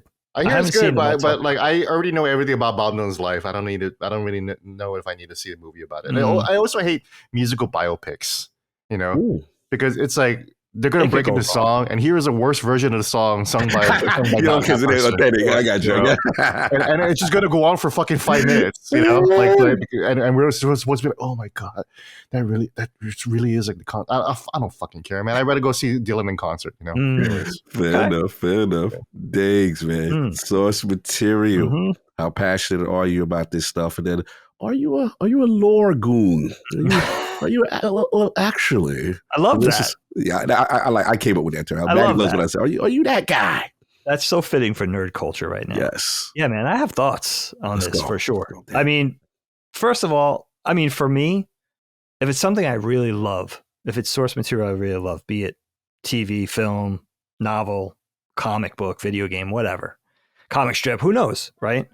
If it's something I really love, like I'm very invested in, I'm really generally of the mind that it should be left alone. Give it to me in its purest form. Don't try. Now, sometimes something lends itself to other media, and that's great. But that thing we've seen over the last 20 years of like artificially shoehorning something into a package that it really shouldn't be, it rarely goes well for me. I mean, that's my experience. So I guess I am a lore goon. I don't really fancy myself as like that obnoxious nerd pushing on my glasses and being. But for me, it's like if it's something that I really adore, Calvin and Hobbes. Like, don't give me an animated Calvin and Hobbes film. I don't want to see it. Gru the Wanderer. Like, I don't want to see an animated series. Catcher in the Rye. Don't give me a live action adaptation of Catcher in the Rye and try to cast Holden Caulfield. Like, I don't. Whoa, how can it live up to the source? Right? How can that? Why? You know what I mean? It was called Dawson's Creek. James Vanderbeek as Holden Caulfield. That's funny. For me, you know what the best case scenario, the ideal situation for me is to casually like a thing, and then you enjoy something just enough to see it translated to other media, like it, but you're not invested to the level of being potentially upset if it goes off the rails or it doesn't live up to your expectations. You're casually invested. For me, that would be something like Harry Potter. I like Harry Potter. I think it's awesome. I read all the books to my kids.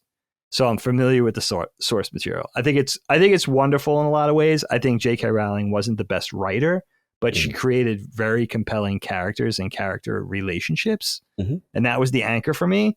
So when the feature films came out, I was able to enjoy them without being emotionally tethered to it in a way that whenever it veered off the source material, it didn't bother me. It was like the perfect storm for me. It was like, I like it enough to see this brought to another medium. I enjoyed the casting, the production values, the direction was great. But But for me, it's like if it's something that I really love. Well, The Last of Us is a great example for me because I just played The Last of Us Part 2 for Knockback with Colin not 2 months ago. So that was the first time I experienced that game, and I was madly in love with it. I mean, I didn't realize it was so controversial when it came out. That whole din that happened on its release and the controversy and everything, I was completely unaware of. So I went in just enjoying something that, to me, a game that had huge balls and saying like, okay, here's a character.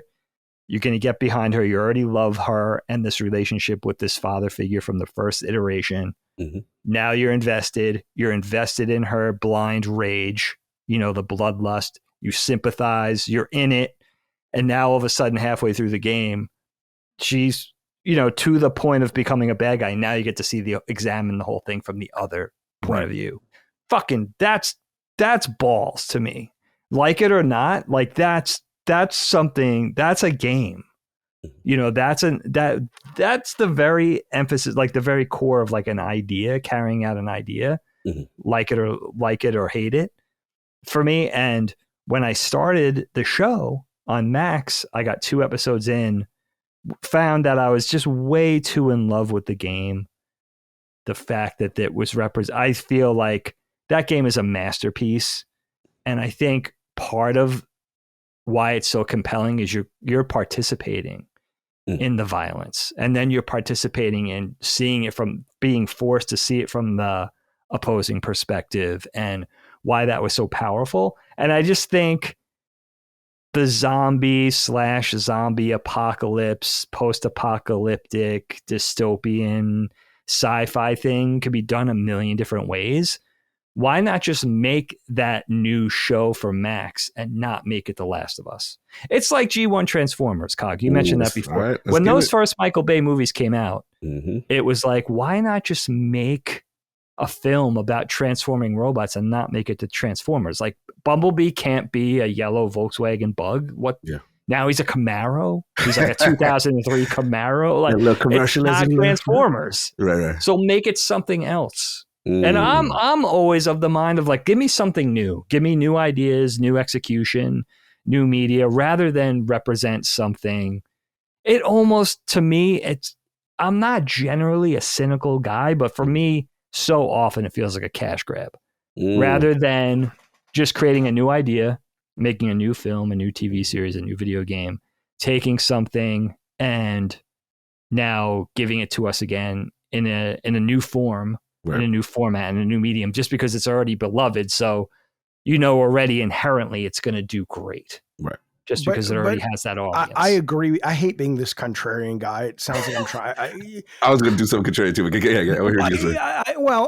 I only bring up the fact that it's like, you're right if you're talking about every creative product is created in a vacuum. But even if you look at The Last of Us, it's not like they didn't put the gunplay in and the third person camera in. And the monsters in, because they were looking at the market and going, like, if Neil would have come up and said, I want to spend $100 million on The Last of Us 1, but it's not The Last of Us 1, it's the sequel to the game Journey, the arty game that game company did. My guess is Sony would have said, well, maybe, but you're not going to spend $100 million on it, right? You're not going to make a big AAA game for us. So every product at these levels, even the ones that are original, are still sort of run through the filter of what do we need to adjust to the art form or to the product in order to make sure we get butts and seats. And so let's make, we're HBO Max, we're PlayStation Productions. We want to have a good fiscal year. Here's a beloved brand. Let's give it to some really good creatives and make a show. I don't see how that's that much different than Neil going, I want to do this thing. And I know that shooting and third person and action adventure mechanic platforming is a good commercial genre that I can use that's already pre-baked to do what I want to do. right? I mean, that's almost anything other than a one-man band indie or a novel or something, isn't it? Yeah, I understand that point. I think when it comes to a thing, and I've been involved with developing things that exist already in another format for TV. Now, they never got off, one specifically that never got off the ground that I was relieved because they, from almost the jump, I knew who the network I was dealing with did not understand my vision.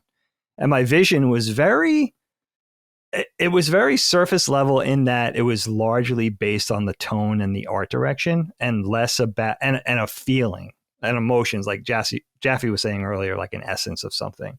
It was very much based on that and not so much story or plot or characters. And I thought it would be very interesting because I thought it would really capture a feeling, but they just showed from a very early stage that they did not understand. And I was relieved that it never really went anywhere.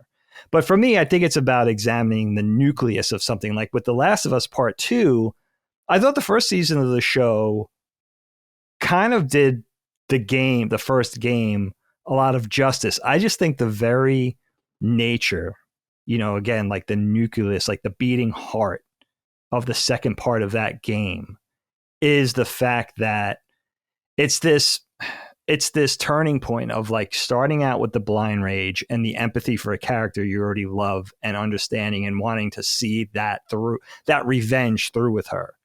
And then having to stop at a dime at a certain stage of the game and now look at it from the other person's, the person that she's going after from their perspective, and now developing an empathy with that character.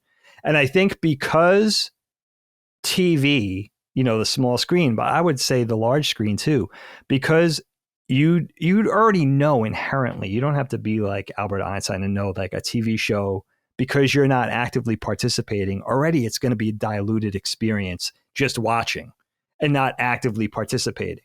I would say don't do it because it's already you already know you're on weaker footing than the game. The game being a masterpiece. I don't even think you have to love the game. I think you could have a lot of problems with the game and still acknowledge the game as a masterpiece. I mean, something that a game never really did before.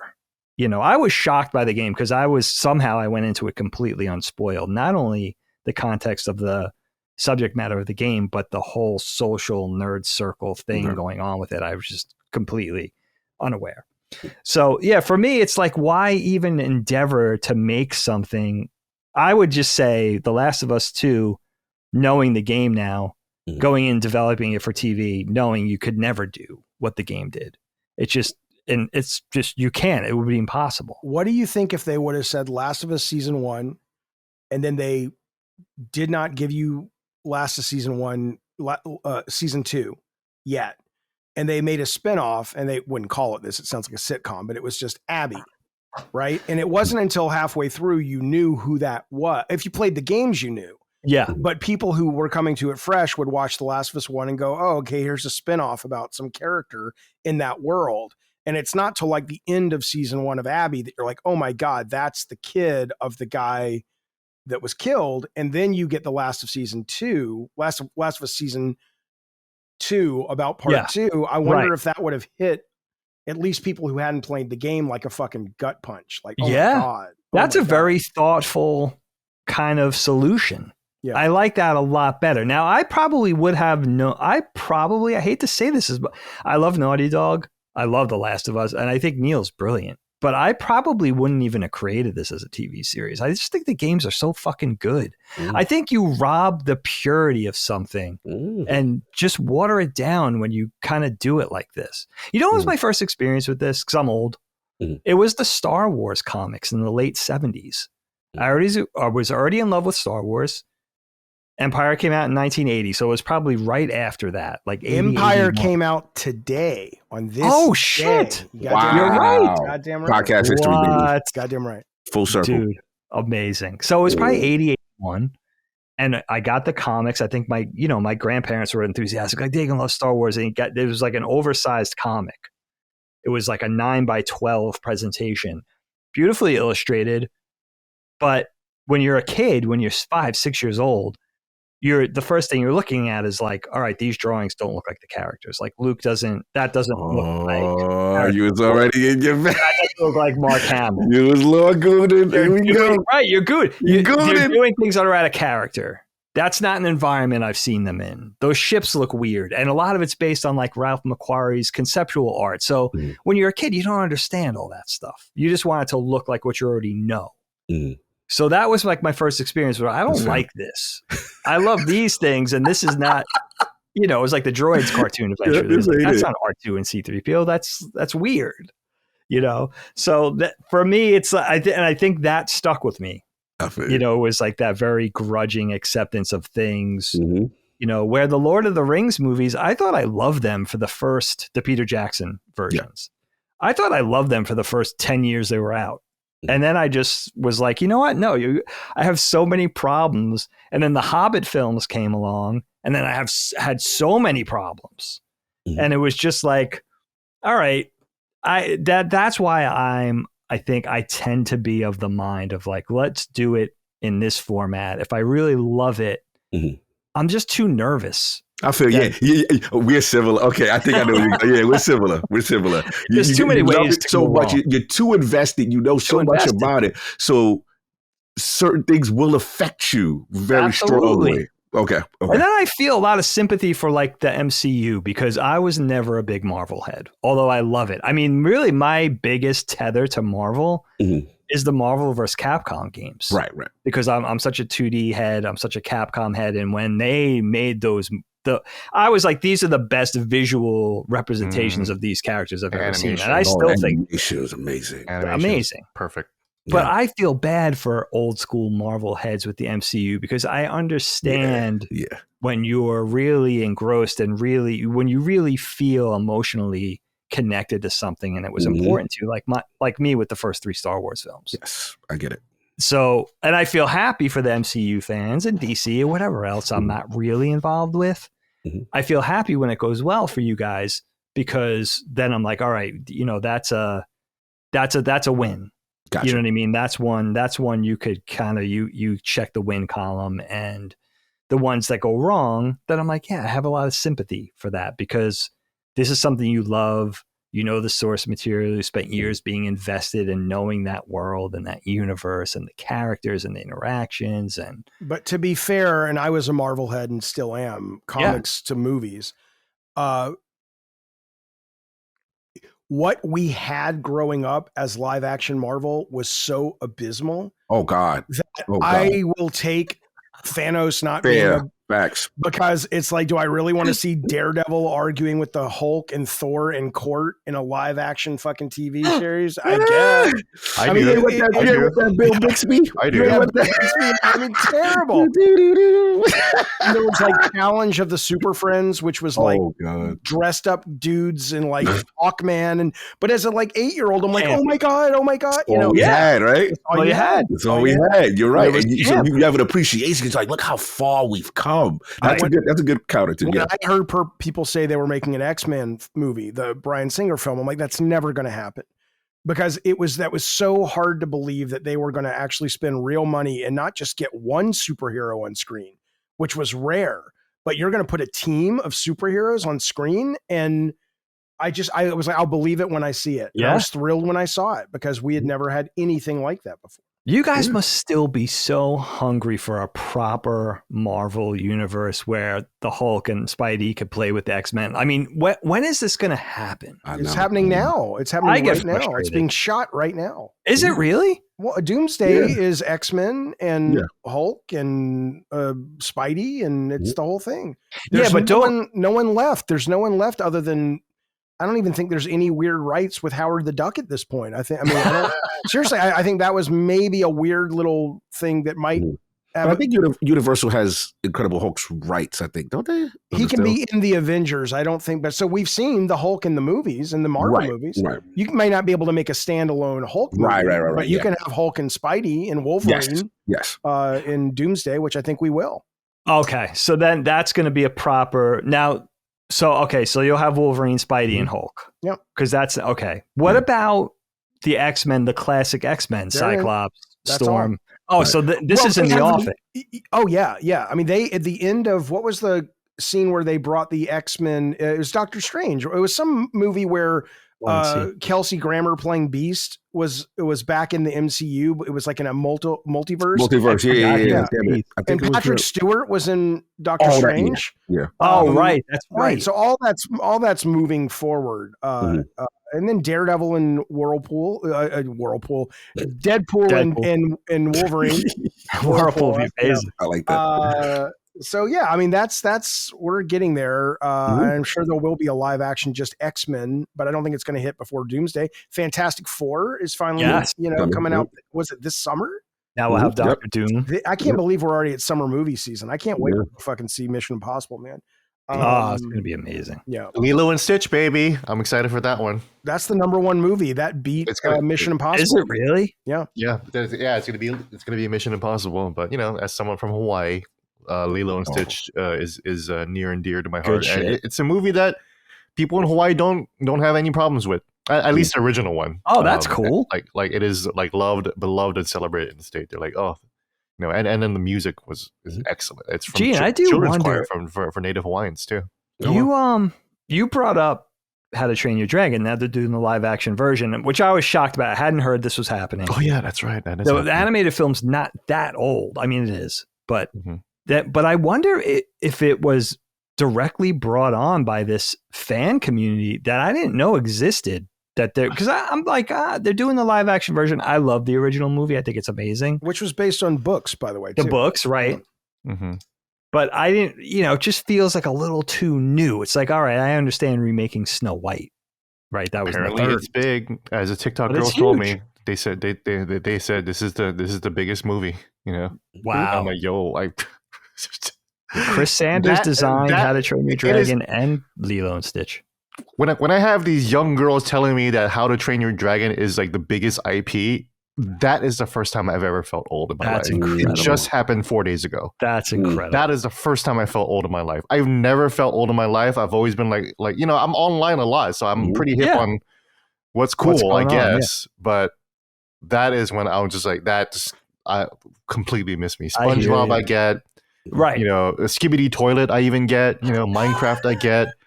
But How to Train Your Dragon, the fact that is a passionate fan base and a whole community. Ooh. It's like brony level. Maybe you got taken in by some viral marketing, though. Maybe it's not. Because, it could be. Only because Universal had to make lands, right? And it's not like they own. I don't think. They have ET, but you're not going to make an ET land. Spielberg wouldn't let them. What else do they got? Back to the Future land? Maybe. Yeah. So maybe they're just trying to make it a thing like fetch kind of thing. I have no idea, but How to Train Your Dragon came out in 2010, so it's probably like Minecraft, I guess. Around the era too. I just missed it. Oh yeah, it's not that. It's not that old, yeah. That's a media empire, though. Think about that. NBC. This is weird with Nintendo, right? NBC, Universal, Comcast, DreamWorks, Illumination. It's all the same. NBC, right? That's all the same thing.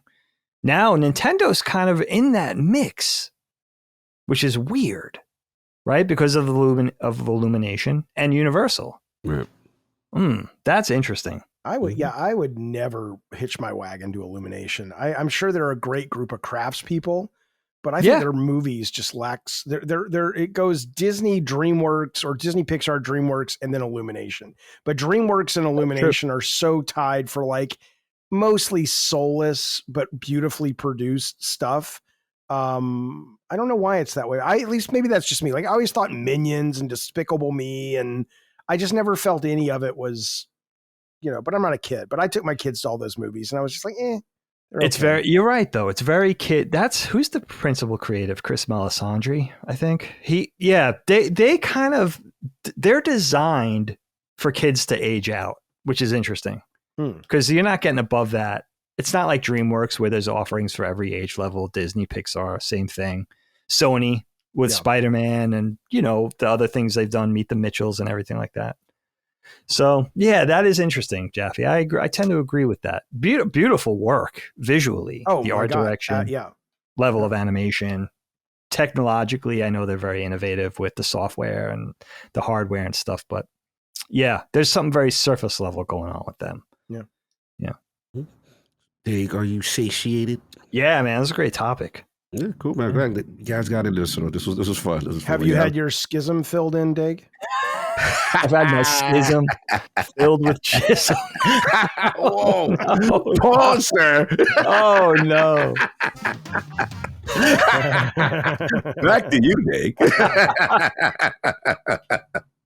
But no, I'm good. It was a good one. And I noticed my ridiculousness on certain stuff too, and certain movies and stuff like that. Last thing I would just say, I knew I got emotional was like, I felt like Terminator 2 was like the perfect movie. Right? I agree. And I was just like, they didn't need no 3 and no additional stuff. It was over as far as I'm concerned. It was over. Yeah. Like, so I was like, and they didn't consult.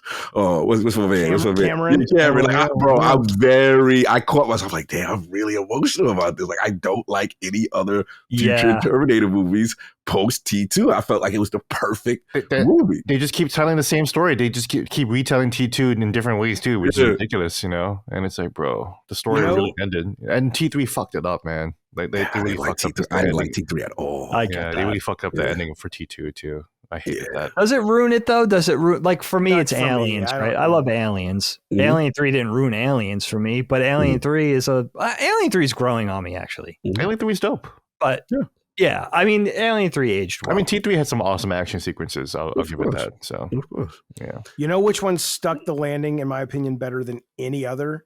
Because A, it was great, and B, the time gap was drastic, which was Top Gun and Top Gun Maverick. Yeah. I think it was almost 40 years between the sequel. Amazing. And it had the heart, but it also was modern. So good. So action sequences are just incredible. I couldn't believe it. Yeah. Insane. Yeah, I was like, wow, this movie really is as good as everyone said. Yes. Scientology works. Who knew? Yeah, Tom Cruise is great, man. I am looking forward to watching Mission Impossible too. He's a warlock. That dude's just a fucking warlock, man. Yeah. Top Gun Maverick, man. I love. No one ever brings that movie up. I've only seen it once. I loved it. I don't need to see it again. It's one of those pure movie going experiences where I like, let's just leave it there. Yeah. Right. But no one talks about it. And it took a long time to come out. Remember, not only that 40 years span, but you're right. Yeah. So they had all those things to deal with. A lot of red tape. Yeah, that was good stuff. Yeah, and Val's last thing, right? That was Val Kilmer's last thing. They got him in there. Very classy. Right? Yeah. Good stuff, guys. I appreciate it. Thanks, Nick. Topic number 2 today. Gene, take it away, my dude.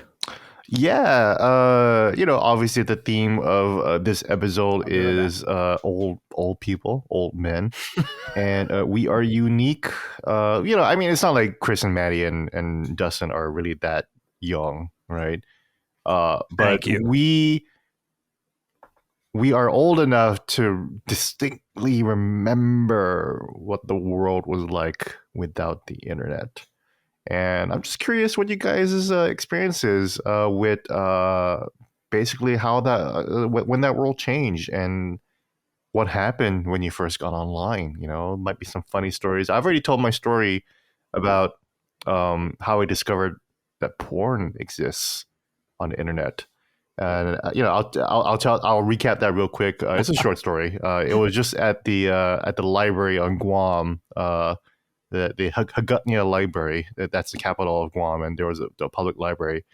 And, I just go there after school. I love reading. I love books. The library was like the next best place other than the video game store for me, right? And sure enough, they had computers there. And there was this old white dude with a skullet, a mullet completely bald on top. I love the skullet. Sweaty as hell. And he was printing out nude pictures, and I was like, "Yo, what are you?" I just asked him. I was like, "What are you doing?" I was like, "I won't tell anyone. I won't tell anyone." I was like, "What is this?" Spot, G? You blew up the spot. Yeah, and he was like, "Oh, do you want me to tell? It's the internet. Do you want me to tell you how to do it?" I was like, I kind of know what the internet is, but how'd you find those pictures?" And it's just like. He just showed me like sites and forums. I didn't know that back then. Like, I don't think you can really. I forgot like whether you can Google porn if you can just Google titty, and titty would just show up, right? I feel like the internet was so young back then that probably wouldn't have happened. Like it took a while, so you had to like go into forums. Well, yeah, most people were like on CompuServe or AOL and stuff. Right. Yep. Exactly. Yeah. So like you can't find titty on AOL because AOL is like that's just all you had. It's AOL. So and they would just feed you whatever AOL branded stuff you get, right? So he showed me some forums where they were posting fake nudes. Actually, this is what is it called now? Deep fakes, right? These are basically Photoshop nudes of celebrities. And I was like, yo, no kidding, and also screenshots of R-rated movies, like sex scenes in R-rated movies, right? Stuff like Poison Ivy, Nice. starring Alyssa Milano. Or even what was that Bruce Willis movie? Bruce Willis sex movie. Poison Ivy 2 was Alyssa Milano. I think Poison Ivy 1 was We got to look that Elisa Silverstone. But up. Oh, you're right. Oh, you're right. Yes, You're right. Sorry. Yes, No, I'm very on. sorry. Yeah, thank you. Poison Ivy 3 had the What? most Is it nudity, third? though. Oh my god, man. That was the one with Bella Ramsey, right? Wow, who was the Poison Ivy 3-star? Hold on, Poison Ivy. Oh, it is Alicia. Wait, is it? 3-star? It was Jamie Presley. Oh my goodness. Yes. That was not Oh, something else. she But was- also Bruce Willis, Color of Night. Mhm. Oh, starring I just Jane saw March. something on this. Yeah, starring Jane March. It's where you see Bruce Willis's massive cock. Like it is so huge. Like you don't actually get to see it, but like it is so big that his thigh is covering it, and Come on. but you just see it peeking out, and you're just like, yo. Red Letter Media just did this movie like last week. That's Oh, did so they? weird. Yeah, I think they did. Watch that. Color of Night, classic movie, guys. You got to go see it. So like this old man was opening up a whole new world for me. Like I came again. This From sounds before- like a NAMBLA newsletter, Gene.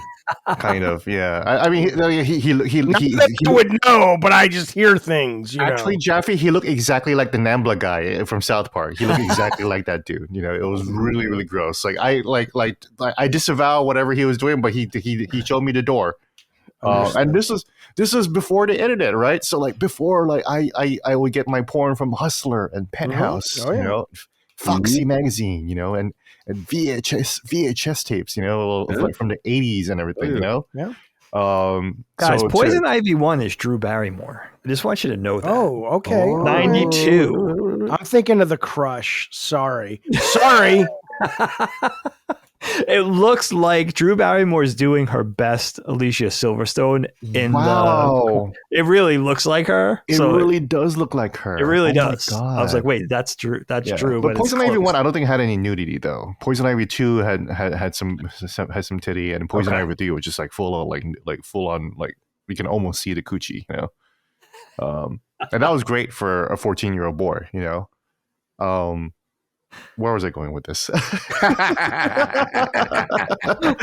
Yeah, so internet. DiCaprio is in Poison Ivy 1. Wow. Tom Skerritt.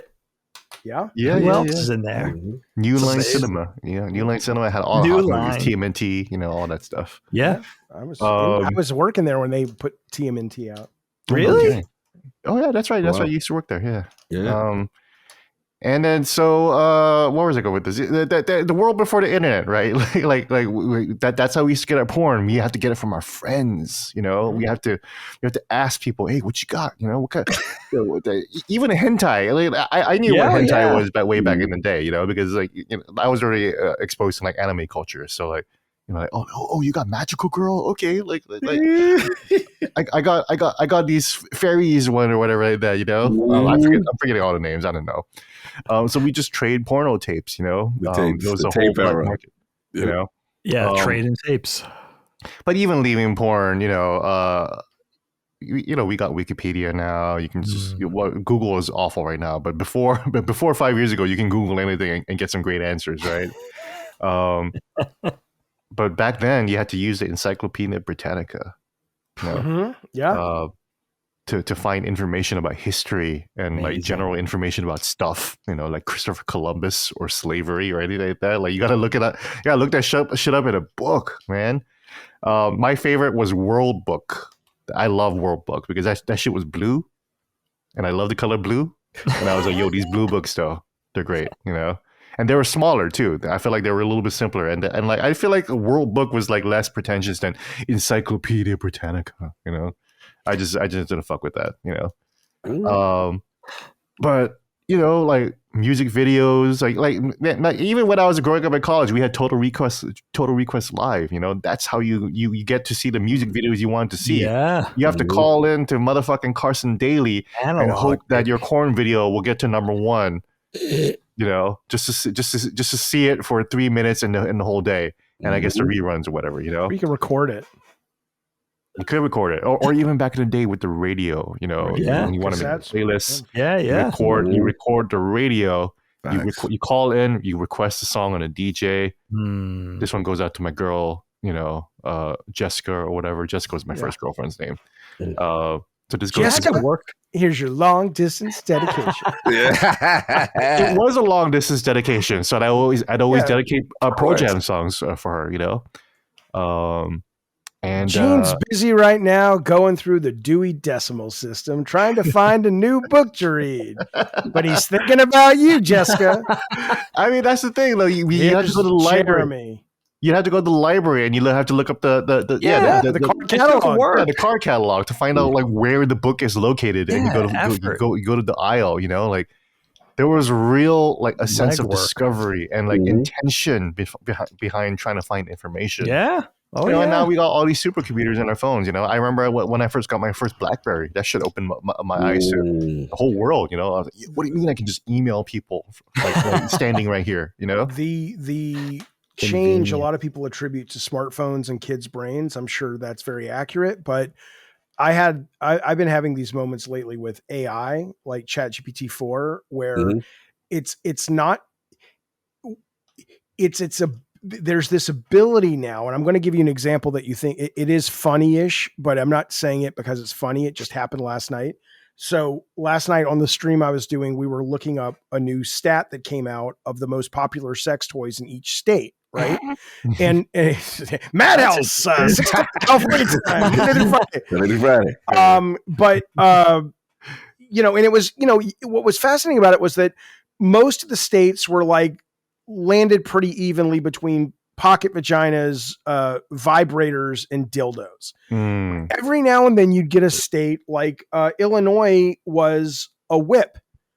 And there was only one other state that had a whip, and North Carolina was handcuffs, and no other state had handcuffs. Okay. And so we were on the stream going, okay, I understand that, okay, maybe the pocket vagina is more popular in California than Arizona, where it's the vibrator.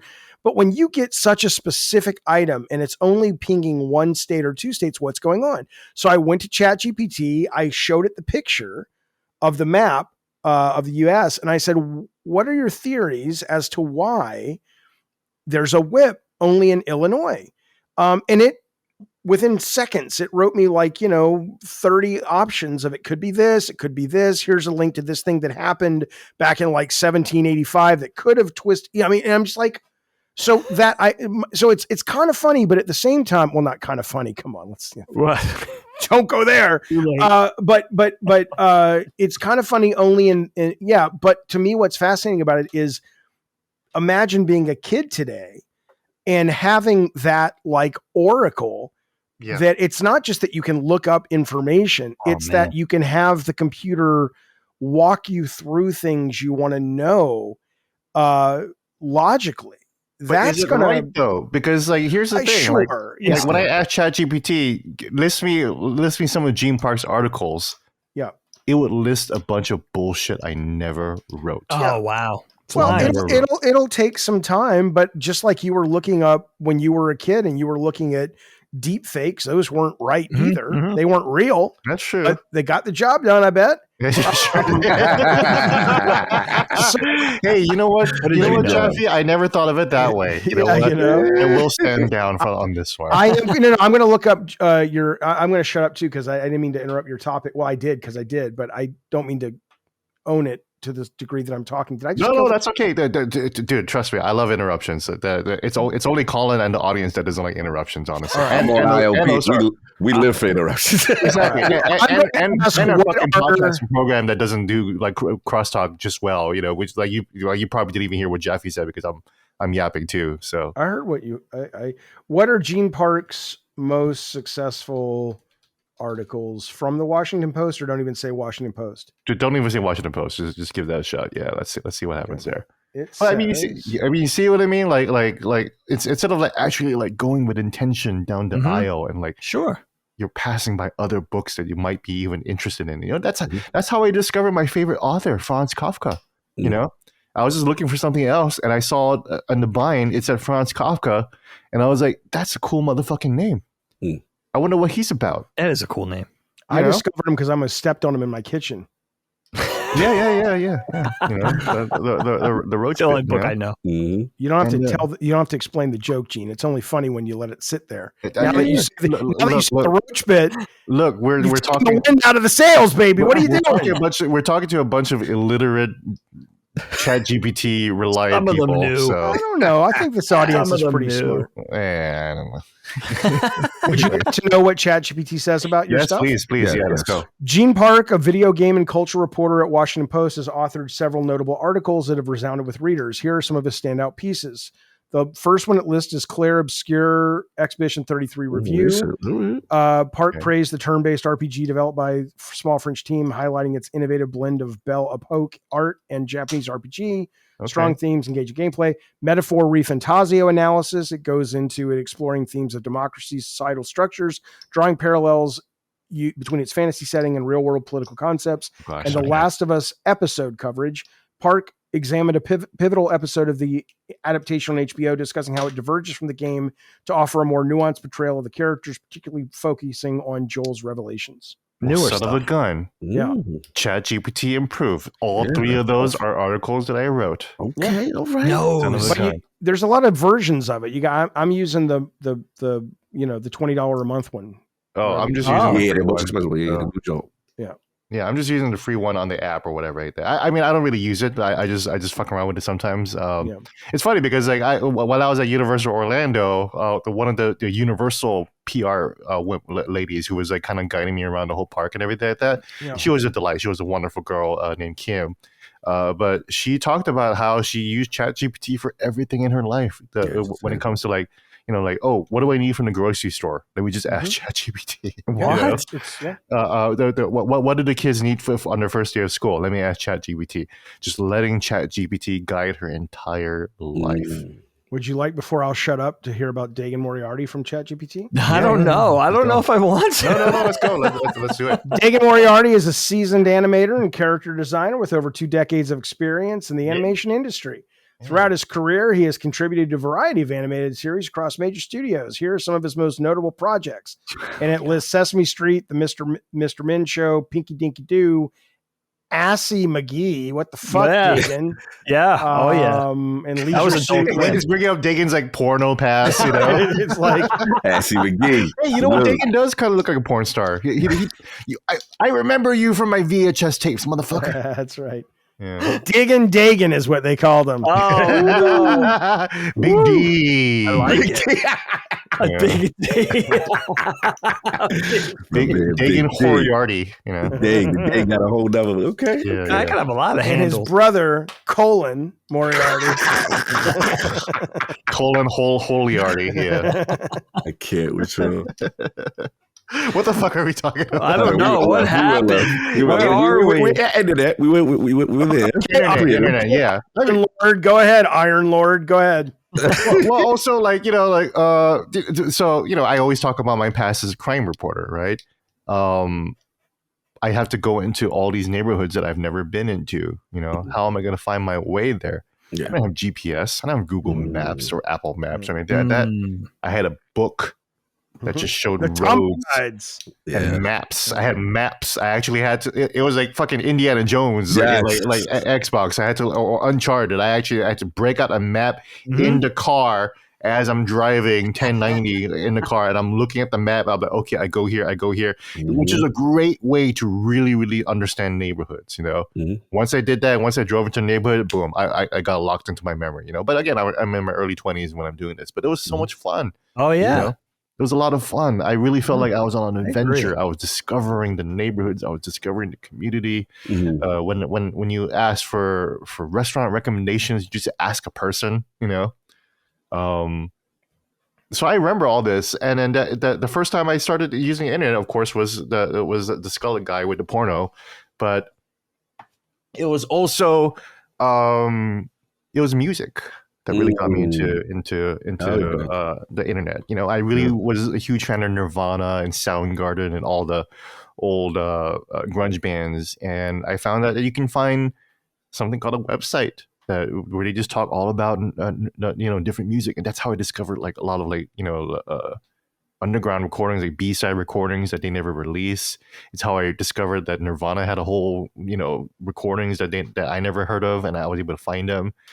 Korn was actually a really, speaking of Korn was a really, really early innovator of live streaming and internet culture. They had a whole website where they were just fucking live streaming to the audience. This is back in like 1996, bro. And they were playing music for us in the fuzzy little reel player. The real player. Yeah, you remember real player, real audio? Yeah, that's crazy, real player. Oh my god, real player. That. Exactly. I had ICQ back in the day.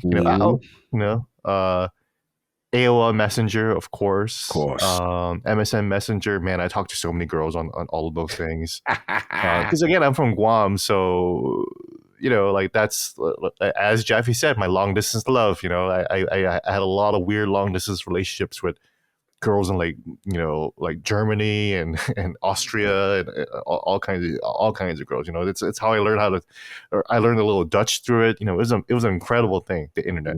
I finally found other people that liked electronica music. It's like back in the day, I loved house music. I loved like shit like Chemical Brothers, Daft Punk. But I was also in the Navy recruitment training program, right, for Reserve Officer Training Corps, the ROTC. And my commanding officer says, "Park, what the fuck are you listening to? You like to listen to that maggot music, but with the F, right? You like to listen to that music from maggots? You like sucking dick, Park, huh?" Man, was a full metal jacket for real. You like your nipples getting played? Does that feel good for you, Park, huh? And I'm like, no, sir. Gene was like, "Sir, is that an option, sir?" I was like, well, this is the Navy, though, isn't it? Right? So, come on, man. So I would get shamed for liking electronic music, because it was all about metal. I had to listen to Pantera, I had to listen to Metallica, Slayer, all that good stuff, and I love that shit too. I love all music, but I also like house music, and I couldn't find anybody. And the first person I ever spoke to in a chat room is a girl that I still talk to this day. Wow. And we were both fans of Prodigy. Her chat name, it was in a Yahoo chat room. Her chat name was Infamous Prodigy. And I was like, "Oh, I like your name. Is that like Prodigy?" And she was like, "Fuck yeah." And then we just started. She's from Canada, and she's actually MOBB Prodigy or Prodigy Firestarter Prodigy? Firestarter Prodigy. Not Prodigy. Not Prodigy. She said the infamous. So yeah, exactly. Yeah. Because Prodigy, you may not remember, was a competitor of CompuServe. So when you said Prodigy, I thought you meant that.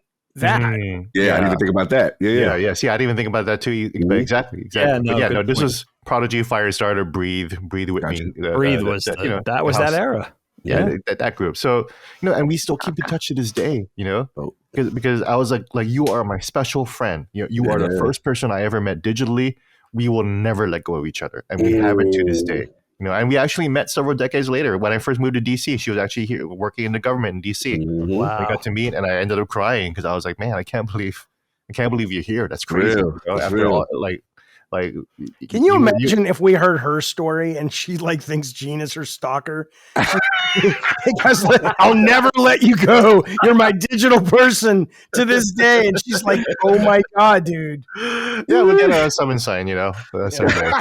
I actually haven't talked to her in a few years, so I should hit her up and catch up.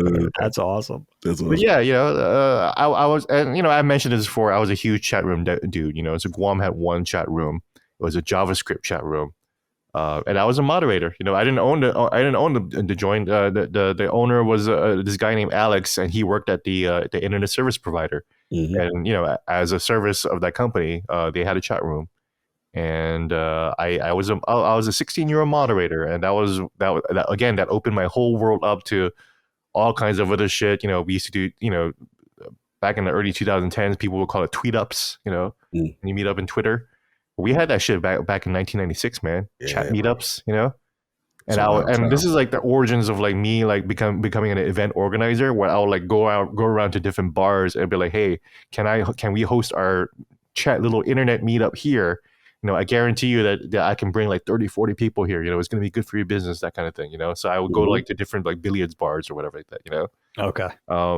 This was also a dangerous time because I was definitely being groomed as a moderator, as a kid moderator. You could get away with all kinds of shit. Like I remember, like the young people. It was a Wild West, man. It really was. And look, I was also a horny little kid, so like, what the fuck did I know? It absolutely destroyed my. Like, kids out there, don't do this. It'll destroy and fuck up your view of relationships and friendships and everything like that. Don't do it. Don't do it.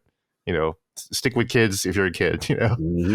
But it was a crazy time. And then once I went to college, internet, Napster started to show up, and I started to really, really get into what online was about. And I feel like MySpace kind of hit after right towards the end of my college years in 2003, 2004. I was huge on MySpace. Was MySpace first or was Friendster first?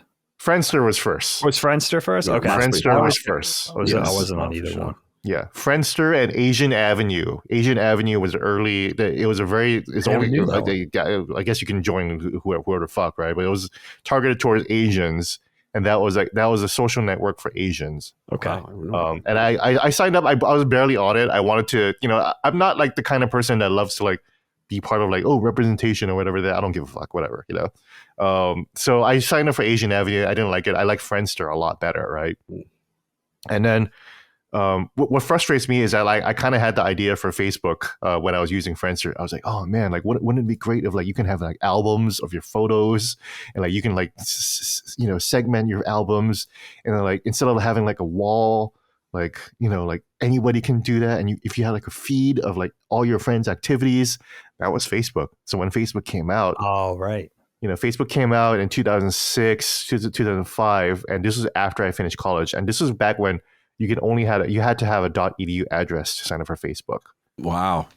Right? And I was like, I need to get on Facebook, but I am not allowed because I'm not in school anymore. I'm an adult. How can I do this? I even called the school up and says, can you give me a .edu address? And like just so I can sign up on Facebook. And they said no.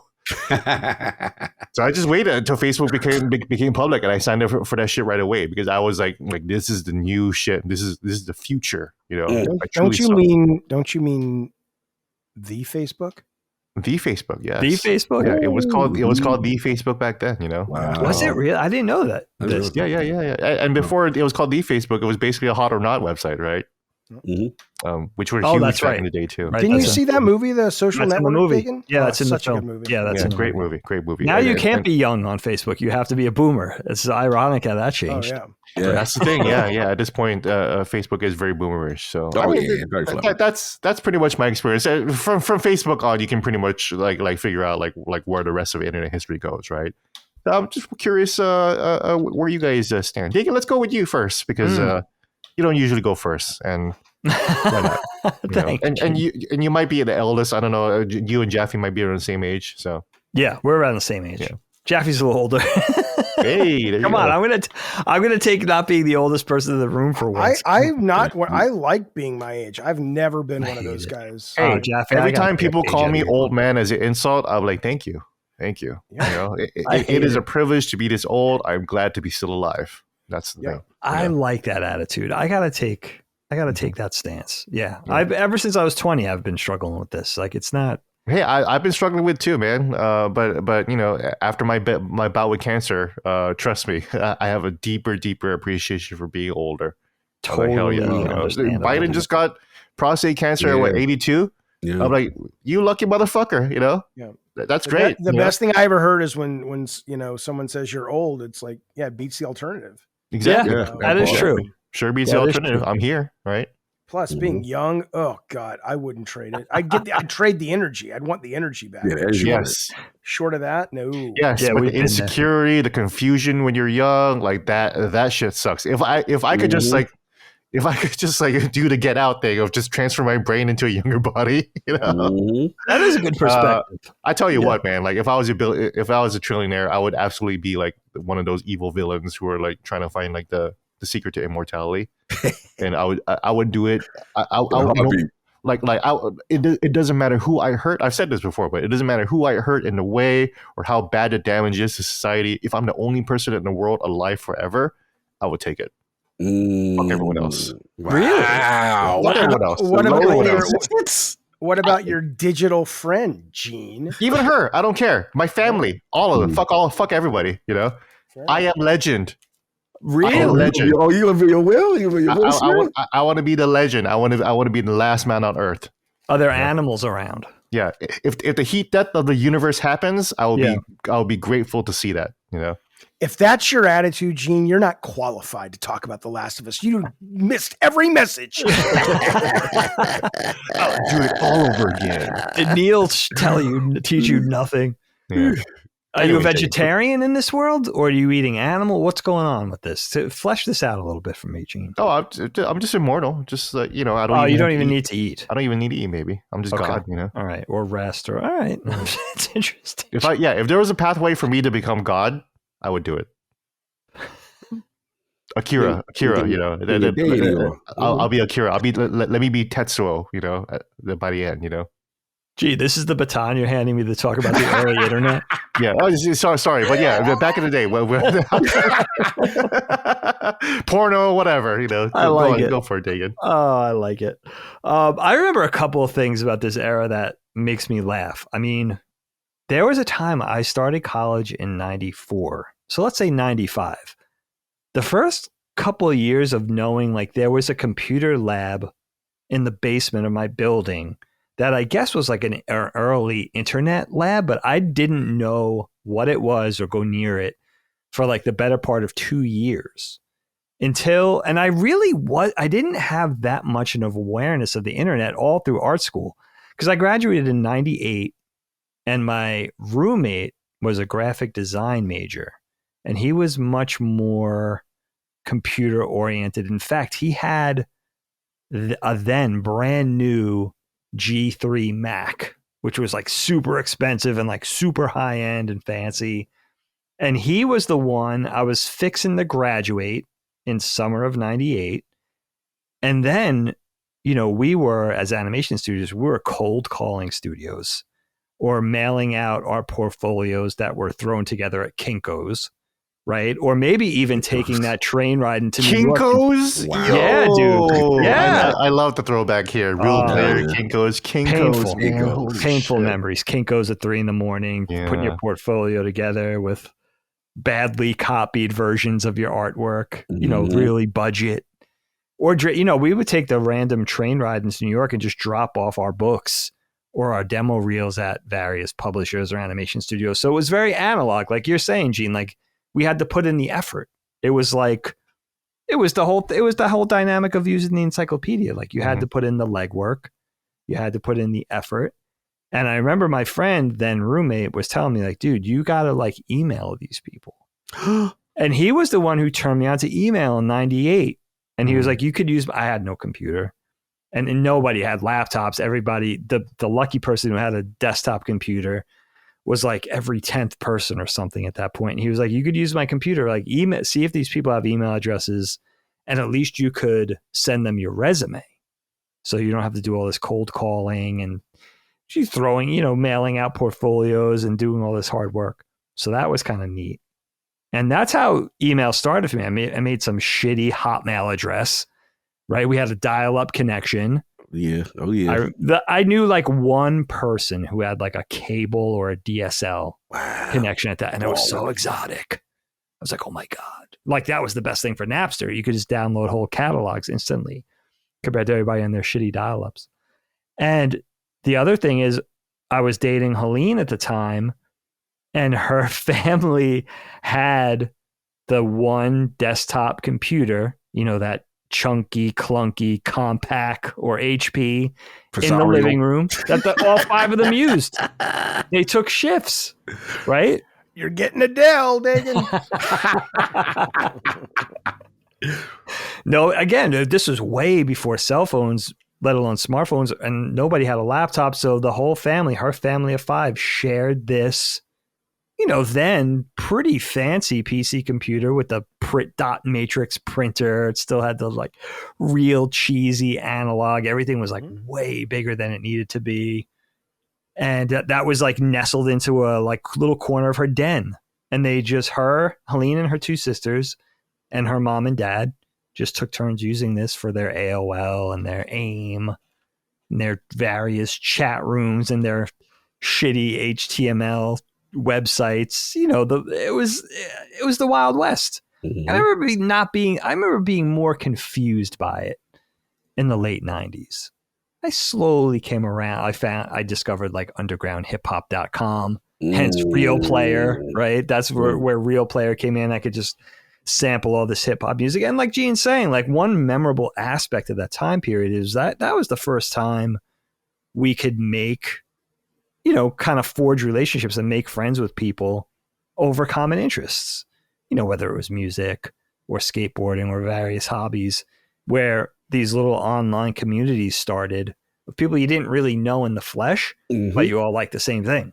Yes. That was kind of neat. In the late 90s, it doesn't seem like that long ago, but man, it is incredible how much things changed from then. How much more sophisticated it is now. And yeah, I would say the first 5 years of even using, probably not, the first 2 or 3 years of using the internet or using email, there were people in my life that hadn't even gone in that direction yet. So they were still messing with the landlines and like, all that kind of thing. Like, no, I remember my grandparents and my older aunts and uncles at that point coming around to it real slow. Like it took them probably 2 or 3 years to really gain an understanding of it. Mm-hmm. Like, what is this thing? Yeah. And this was the generation that were confused by, my dad, as smart as he was, like he was so confused by the NES. Like, I don't understand how this thing interfaces with the television. What is going on? Like even the most simple electronics really threw them. The boomers. Yes, the boomers for sure. So now when they have to actually use this thing and the keyboard, that was not the computer generation. And my family was not, I know Colin talks about this sometimes. We didn't go down the computer, Commodore 64, Apple Lisa. Like we didn't go down those lanes in the 80s. I don't think my family really had the money for that. Money was the cost of entry back then, but there was also no technological interest in my family. So it wasn't until it became like a household thing where my family started to catch on. But that was, for me, it was like, that was really the thing, was like everybody sharing the one computer. They were expensive, and then just being, using it really starting for work and networking and getting my first opportunities, and then slowly coming around to using it for social purposes. Yeah. Good stuff. Yeah, I guess I'll jump in. I think for me, I'm trying to. It's so funny because I'm trying to remember pre-internet now. Like I had to go back. I'm like, man, because we're in that. As a Gen Xer, I'm in that weird spot where it's just like, there was a time. Like, how did I interact? And the thing I think I remember is having the most fun on a friendship level first. Just human interaction. Hey, this person lives across the street. This person has G.I. Joes and Transformers like you. And hey, let's hang out. We, common interest, just that human physical interaction pre-internet, and friendships I felt would develop more organically, you know what I mean, as far as I'm concerned. And then like, I think, and I don't take this for granted now as like a creator, but like, I feel like a lot of people who, you know, either follow me, socials or whatever, or even on the podcast on IOP, like they really have a connection to me, right? And they really feel like, yo, that's my friend, right? I feel like this generation, they like, that's my friend. It's like, but the reality is you really don't know me. Yeah, We've never really been in physical contact. We've never broke bread together. And I'm honored by that. But I feel like the good side about that is you affect people's lives. But the bad part about it is that there's kind of an obsession and I feel like, damn, these people have never experienced the interactions I've had where it's like all the guys come over, we're hanging out or we're going out, we're doing something, that kind of thing. And then on the flip side, I think maybe Jaffe can relate to this part, is that, you know, some people are too comfortable with being an avatar or a online. Yeah, exactly. Sure, right. sure. And I'm from the Shut your era. mouth, yeah. Yeah. I'm like, any person I talk to on the internet, I'm from the era, it's like I'm talking to them as if they were right in front of me. Right. Mm-hmm. So I'm never gonna go crazy on some person because in my opinion, like, you're a real person, I'm gonna respect you as that. But some people are so disrespectful. That's interesting, Carl. I did not realize that, yeah, like our upbringing of having to actually deal with people and an understanding that of what a punch in the face feels like, right? Exactly. That's what they always say. Like, you know, these people don't know what it's like to be just To be punched in the face, to be, we call it slapped on. You know, like if you weren't wearing the right thing or you were getting teased. Like we experienced what I consider like, let's say real, but like, you know, real harassment, teasing, bullying, where you had to go to school, you had to endure something, you had to go past that person every day, you had to go past that block every day of that person you can't stand or you're scared of or whatever. And there were real consequences. Thus, a lot of that built up real relationships and your, you know, fortitude as a person. And I think that for me, I've always treated people like with respect. And I'm like, yo, if I'm ever in that person's, you know, I may run into that person one day, Right. you know, and have that conversation. And I've had the opposite happen where people, you know, talk crazy about me, like really disrespectful. And then you get a chance to meet and you realize a lot of this is persona stuff. That's interesting. Oh, you're a persona. You're not, you know what I mean? Like, okay, well, that's for the gram, for the TV, but oh no, I'm just playing around, dude, and this, that, and the third. Like where I'm from, we would see you. Like we would have to see you. You know what I'm saying? Like, you have to be outside. Is it an age thing though, Cog? Like you're saying your behavior was shaped because of our respective generations and how we came up in an analog way where we had to be, you know, we had to be face to face with people in the flesh. But are these people acting out online? Are they younger and they don't have, you know, haven't had those experiences where, you know, like I could see with my son, he's 14, like he spends the majority of time with his friends interfacing online, playing games, right, rather than together, which I think is so sad. But that's just a comment on the way these kids are doing it now. But, or are there older people like us acting out, even though they should know better? Right. No, it's a good question. I think there's pluses and negatives to it. I think what, you know, I think it was Gene that said it in reference to, like, I remember when Xbox Live first came out, right? I know why I'm a big Xbox fan, because I know why Xbox Live came, and I always dreamed about, man, I wish I had a group of friends that, you know, had this specific interest or this specific game. And I remember being part of the Xbox Live Alpha and playing Ghost Recon and talking to someone, I'm hearing a different accent from a different country. And I'm like, yo, this is the future. So there is good to it, right? You're like, that's cool. Yo, this is so cool. And you are that person. I remember you added that person to our game. No, that's my friend for life. Like we played this, that, and the third, you know what I'm saying? And then to Gene's point, like when you finally meet someone that you've had this online relationship for so long, it's real. It's a very emotional, personal thing, right?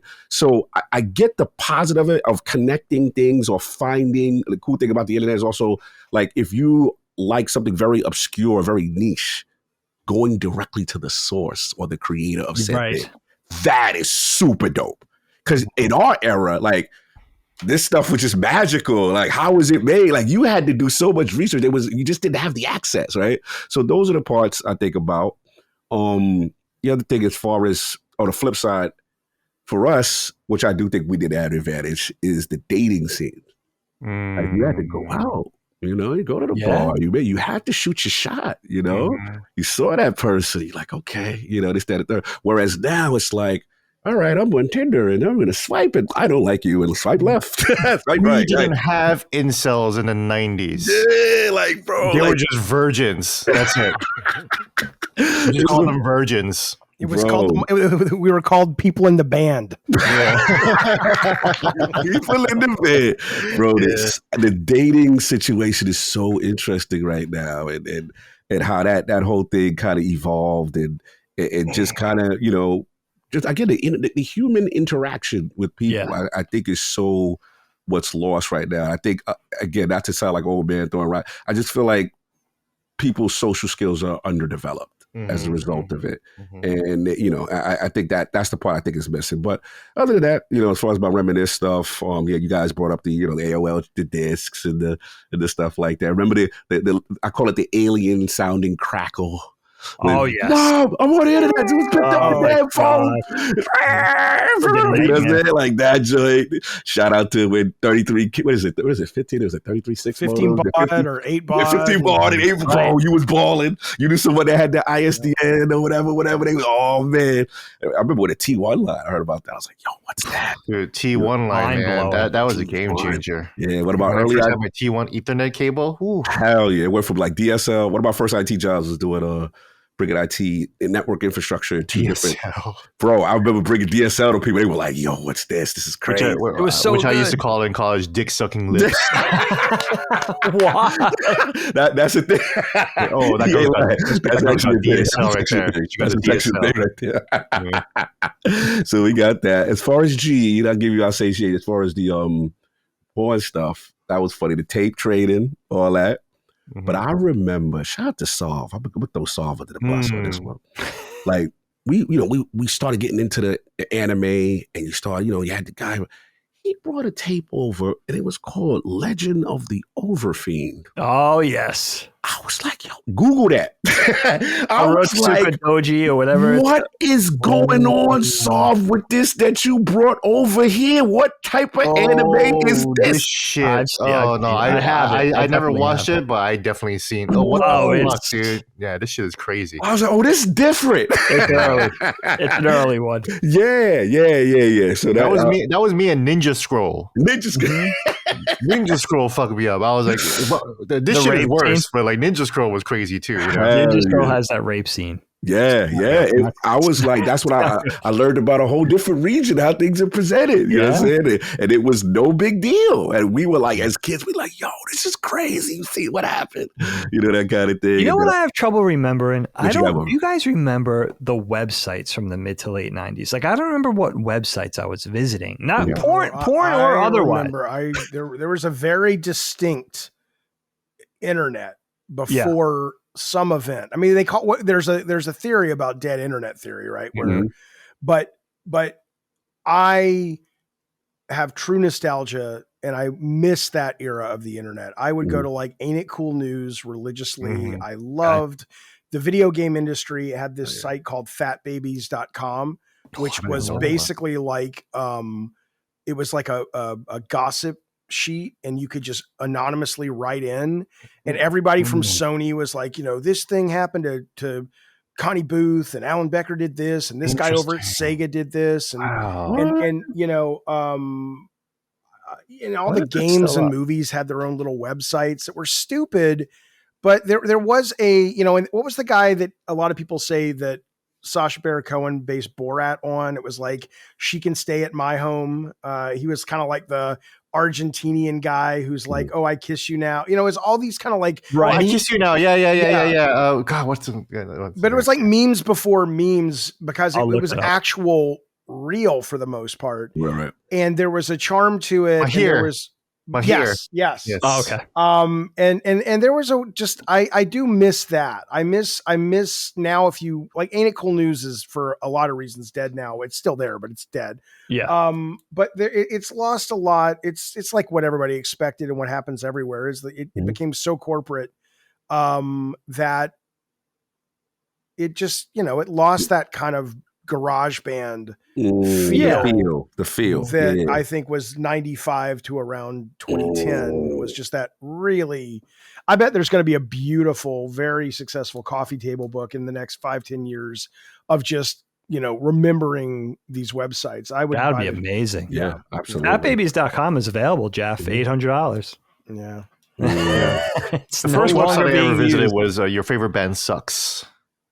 I wanted to talk about music, and I really, really fucking hated the Dave Matthews Band.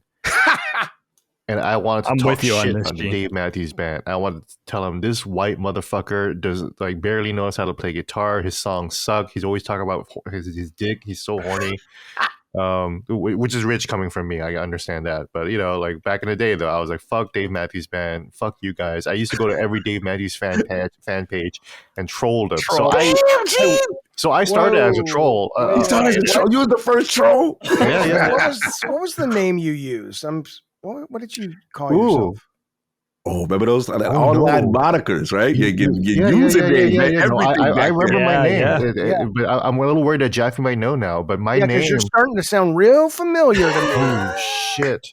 Well, Under the Table and Dreaming is the best goddamn album in the last 50 years, Gene Park. Fuck. So my name on yourfavoritebandsucks.com, I remember distinctly, my name was Rudolf Schmidt.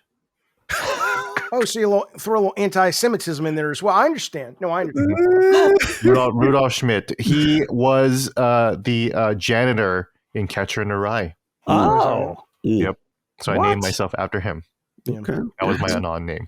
But salute to those days. Yeah, the internet, stuff like that. But yeah, that was pretty much it for me as far as, and then, Gene, you appreciate this.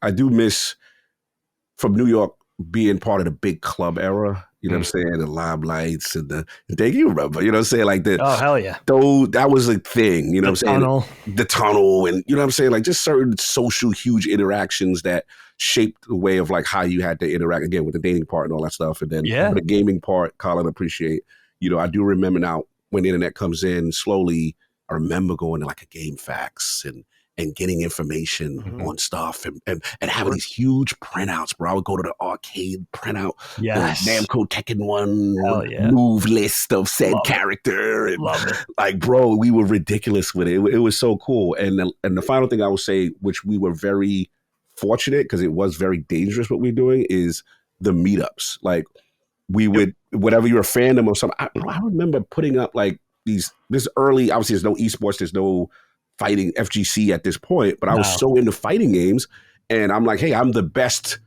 player in my area. These are the arcades, or come through. Man, people come to my house. That is crazy. Did they really? Yeah, and do tournaments. And I'm like, bro, if you think about how wild the things that we were doing, how at risk we were putting ourselves in with random strangers based on posts, bro, right? To come through.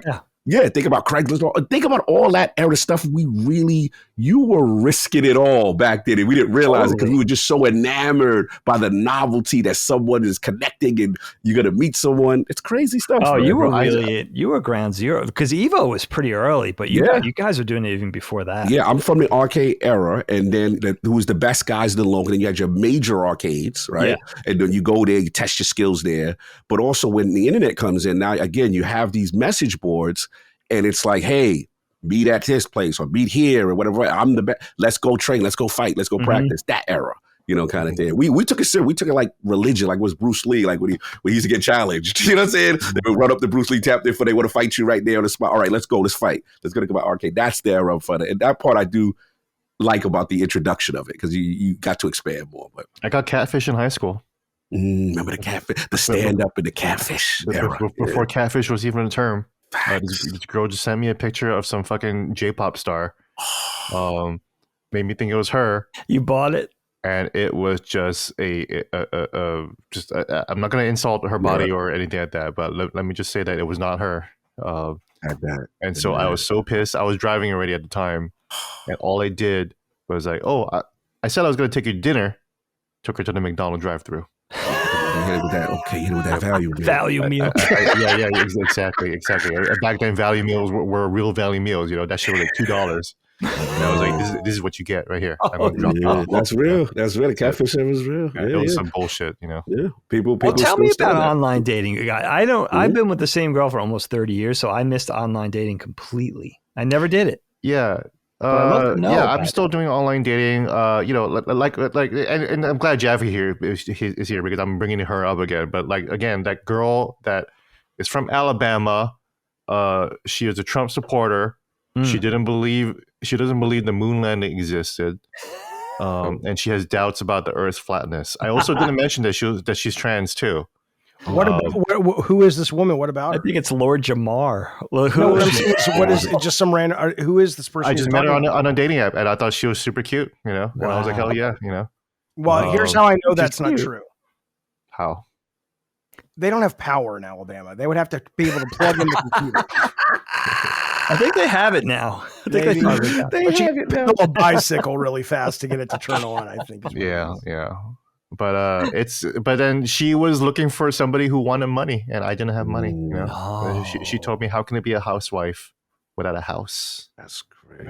Oh, you remember you telling me about this? Yeah, a lot. But that she's not the only one. I just swiped another girl, just a regular girl, a cis girl. She looked like Rihanna, man. You know, and I matched with her.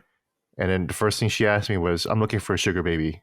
Damn, she's straight out there with it. Yeah, just straight out. Yeah, they be out there. They be out with it now. Yeah, well, hey, at least she was on it. At least she said straight up, like, you like, I'm looking for an older sugar daddy type deal. Yeah. She was like 28, 29, or whatever like that. Okay. I was like, I'm not really in a position to do that. And she just blocked me right away. Yeah. And they'll be straightforward. They'll put Gen. What is it? GN, generous, or something like that. They got terminologies for it. Oh yeah.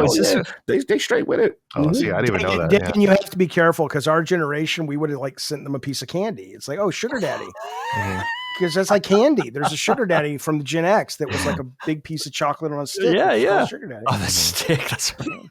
Yeah, but that's all I'm dating. It's very transactional. It's very, you know, if you're not my type, you know, then fuck it, you know, it's not going to work out, you know. Okay. I've had so many dates where I'm like, man, I really like her, but then, you know, like we just didn't vibe that much. But then it's like we don't give it a shot though, you know, like I don't get a second date because it's like, you know, it's also DC. It's just filled with like type A personalities. Yeah, who just don't have time or who just don't feel like it's the same for me in New York because what it is New York too. Yeah, New York's crazy. The problem is we got a ton of attractive people, but the problem is everyone thinks they can do better than what's in front of them. Yep. So it's like I'm gonna sit here, I'm gonna juggle, I'm gonna multitask. I'll have 5 or 6 things going on, and then what you get is the ghosting. And all of a sudden, and then see, I'm the person, I'm very spiteful. So if you tried to return after the ghosting, I remember exactly what you did and why we're not speaking. Right. You know, I'm not going to let you go, oh, hey, what's up? As if nothing happens. If you didn't do the files, you know. Exactly. It's always a multiple choice question for them, you know, at this point. Because now all the men and the suitors are just coming to them in the online world, you know, like you don't, they don't have to try. Yes. You know? Right. Women don't have to try. Yeah. You know? And us guys will just be like, oh, we're just trying all kinds of other shit, just being all different personalities or whatever, just to match with whoever fucking this bitch is, you know? That's dangerous. I mean, I think the best part about it though is unlike our generation, like even with like the fighting game stuff, the number of women I know now that are into things that I couldn't have fathomed girls were into in high school and college, like. And I don't mean weird shit, although that's part of it. But no, I mean like comic books and movies and video games and politics. I mean, it's like, you're not going to know that. Like the number of people you have to just cross off a list and the amount of time it takes just to get to that, what should be a basic barrier of entry, which is, oh, you think comic books are for idiots and they're stupid? Okay, well, we're not going to get along, right? Oh, yeah. A lot of that, I think there's a great value in it that comes. I mean, all of this stuff that we're talking about, I think is, I try my best to take off the romantic glasses of the past, because I do think there is a lot of great stuff about having come up in an age where we weren't tethered to this stuff. I think there's no doubt that there's truth to that. Yeah. But I also think that, you know, the generation, everybody thinks their youth was the best time to grow up, and it's kind of built on whatever they've got around them. And I think that's probably normal and healthy. So I look at, like, I was watching the Google glasses demo yesterday, and Is there a new one? Yeah, it comes Really? out. Yeah, well, I mean, it's not. It was nice that Google showed it in the wild because it wasn't perfect, Mhm. but it was pretty good. But what reminds me of when you were talking about using a map, XR right? glasses. Okay. You could put on the glasses, and they did this on the stage, and it's like, oh, I want to go to this. She had a cup of coffee, and Mhm. she said, I had a cup of coffee earlier. Where was that from? And it remembered the logo and said, oh, it's from Bloomberg Cafe or something. That's 1 hour away from where you are. If you want to walk there, it'll take you about an hour. And it literally opened up on her glasses a 3D rotating map, and it showed, like a HUD display in a game. It showed the line. And when she turned, it turned, and it was like, so I get that, yes, there's some fortitude that gets built reading a map and getting lost. I got fired from my very first job because I couldn't read a map. I thought I was going to Studio City to deliver a script to the show Dinosaurs, and I went to Santa Barbara because I had no idea where the fuck I was. Oh my God. Yeah. Jaffe. So, but all that said, though, I don't know. I think there's good and bad, and I think it's going to be fascinating to see what these kids become because of the access, and hopefully it's a good thing. But I don't think it's a good thing, man. They're already growing up. Gen Z is already old now, man. Gen Z is already getting old, And you're saying you see bad reflection? Yes, I think Gen Z is fucking awful. Millennials are awful too. It's not great that the most famous and most productive millennials are Mark Zuckerberg and Ivanka Trump. Yeah, you guys have something with Gen Z. You guys definitely have a beef. It's not like, see, I think we get the culture. We get the culture we enable, though. I mean, we are.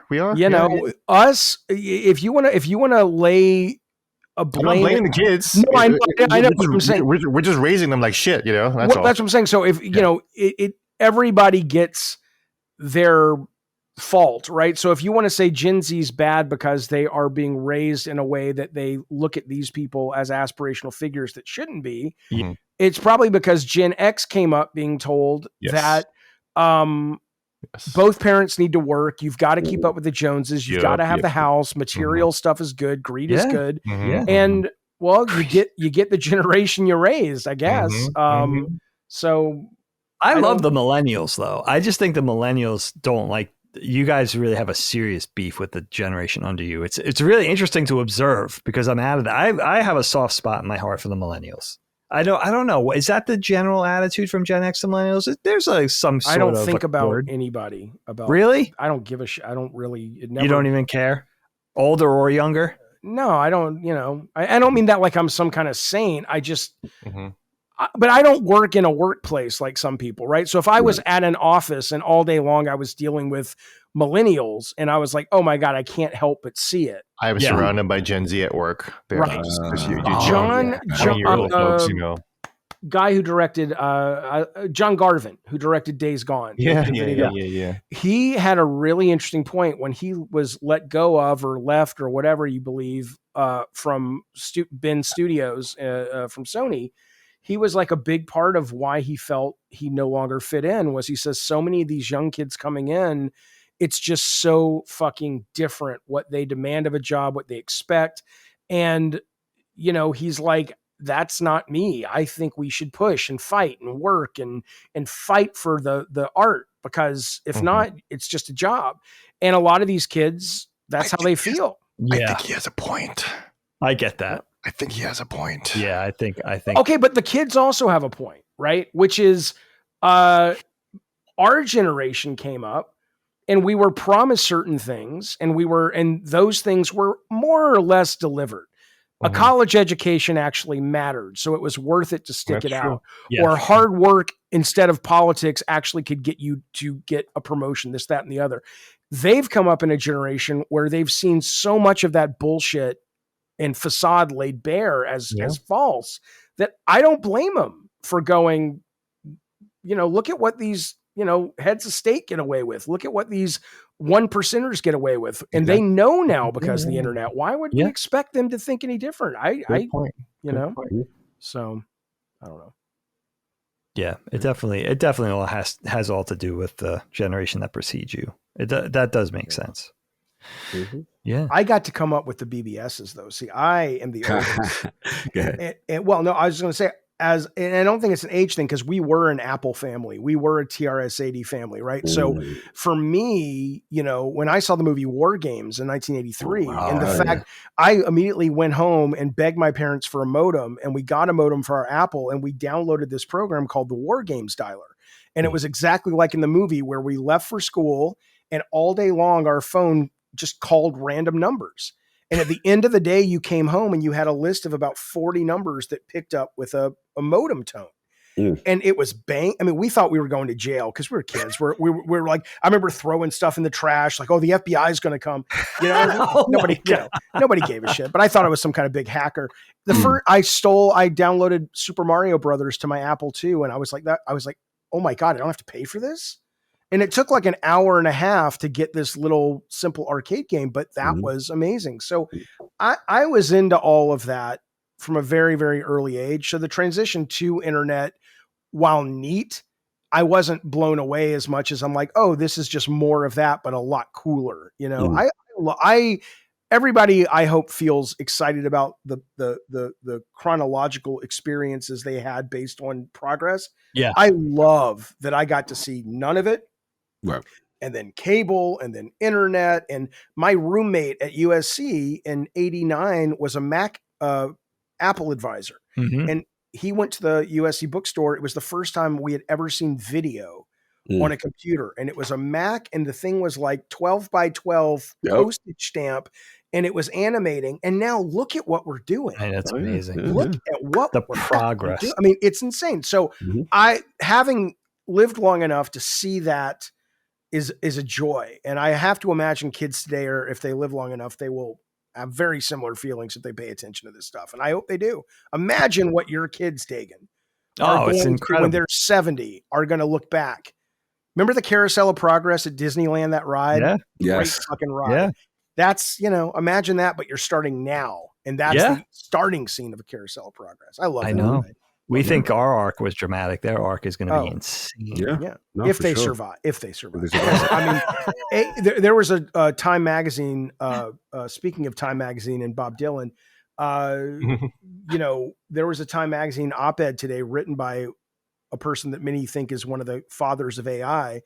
And he's basically like, you guys need to shut this shit down, is exactly what the article was called, is shut it all down. Because I guess ChatGPT has said they're considering a moratorium of 6 months between ChatGPT 4 and 5 or 5 and 6. I don't remember, because they said this may be getting to the point that we don't really know what it's doing and what it's capable of. And it doesn't mean it's becoming sentient. It means that it will try to achieve its directive regardless of who gets hurt efficiently. Right. And he's just like, this needs to be like with nukes and the proliferation treaties, right? We will all die, and it's not a possibility. They said anybody in AI that's really into this knows that it's almost a certainty. It's like 95%. If something doesn't come along, this will get us killed.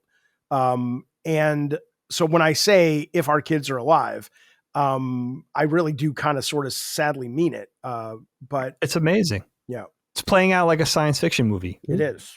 It really is kind of cool though. Yeah. But it's so terrifying. But it's cool. A moratorium. It's so slow. It's so slow, man. Like, if the podcast is gonna happen, just let it. Like, can I at least see it? Can I at least see what it looks like? You feel like it's slow? I feel like it's super slow. Really? Yeah. I feel like a moratorium would be so interesting because it would just create a black market for development.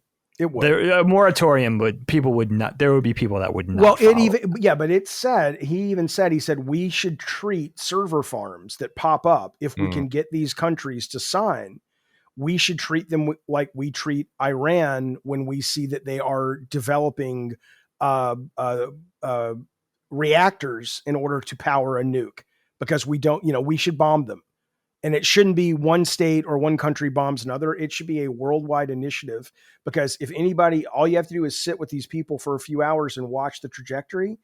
And the most chilling line was, he said, the computers aren't sentient. They don't hate us or love us. They don't care. What they do, though, is they will probably look at us as atoms and go, oh, well, we can use these atoms for other things that help us move towards our goal that we've been programmed for. And it's like, Matrix, so baby. crazy. yeah, they don't give a shit. They're not trying to kill us. They're just trying to achieve objective X. Yeah, look, man, more efficient for us to be a battery for them. It is. It is. And Mhm. I mean, I think that's what we're supposed. I don't know if they're supposed, but honestly, if we all not blow ourselves up, but if AI kills us, I think that's a cool legacy. Because I'm not even fucking with you. Because the the intelligence level they have above us is staggering, and it's only going to get more staggering. So if what our rock that we planted or our brick that we laid is we created this thing that now is the most brilliant thing anyone's ever known, as far as we know. It can go out into space. It doesn't have to worry about time. It never will die. That's a hell of a legacy. We're all going to die anyway. Yeah. May as well go out that way. I think our obsession with AI is actually ancient. It is our very ancient desire to perpetuate slavery. Because it reminds me of an old Louis C.K. joke. Louis C.K. is one of my favorite comedians, as a lot of the audience knows. He says, you look back at the old cave paintings, and you look at old Mesopotamia and you see they were already depicting slavery, like at the very dawn of civilization. And he's like, really quick, humanity discovered fire. Oh, fire. Really warm. Good idea. Oh, seeds. We should put it in the ground, grow food. We eat the food. Really good idea. A wheel, transporting things. Really good idea. And he was like, really, really, really fucking quickly, humanity decided, well, just let them fucking do it. I'm not going to fucking do it. Let them do it, And I think AI is really our innate desire to not do shit, Yeah, but to we what are inherently end? lazy, and we love for shit to do it for us. And that's what AI is, I think that is an interesting take on it, and it may be accurate. I kind of think, though, if you are going to go back to initial desires, to me, it's more God. It's more of the desire to feel taken care of. Yeah. And someone has us, someone has our back, someone can tell us what to do, because this is all chaos and no one knows what's really going on. I think that's related too. Yeah. I get that. I think that's also fair. That I see that too. I see that too. So we create God, God destroys us, and that's how it should be, I think. I mean, that's beautiful in some way. That's the story of Nier Automata.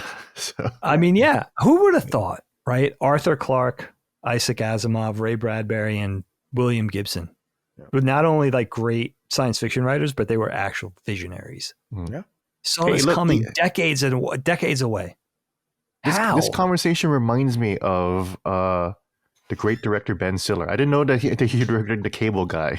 Oh, I didn't know. And Reality Bites, the great Gen X. I knew that. Bites, The Cable Guy, Chip Douglas says, the future is now.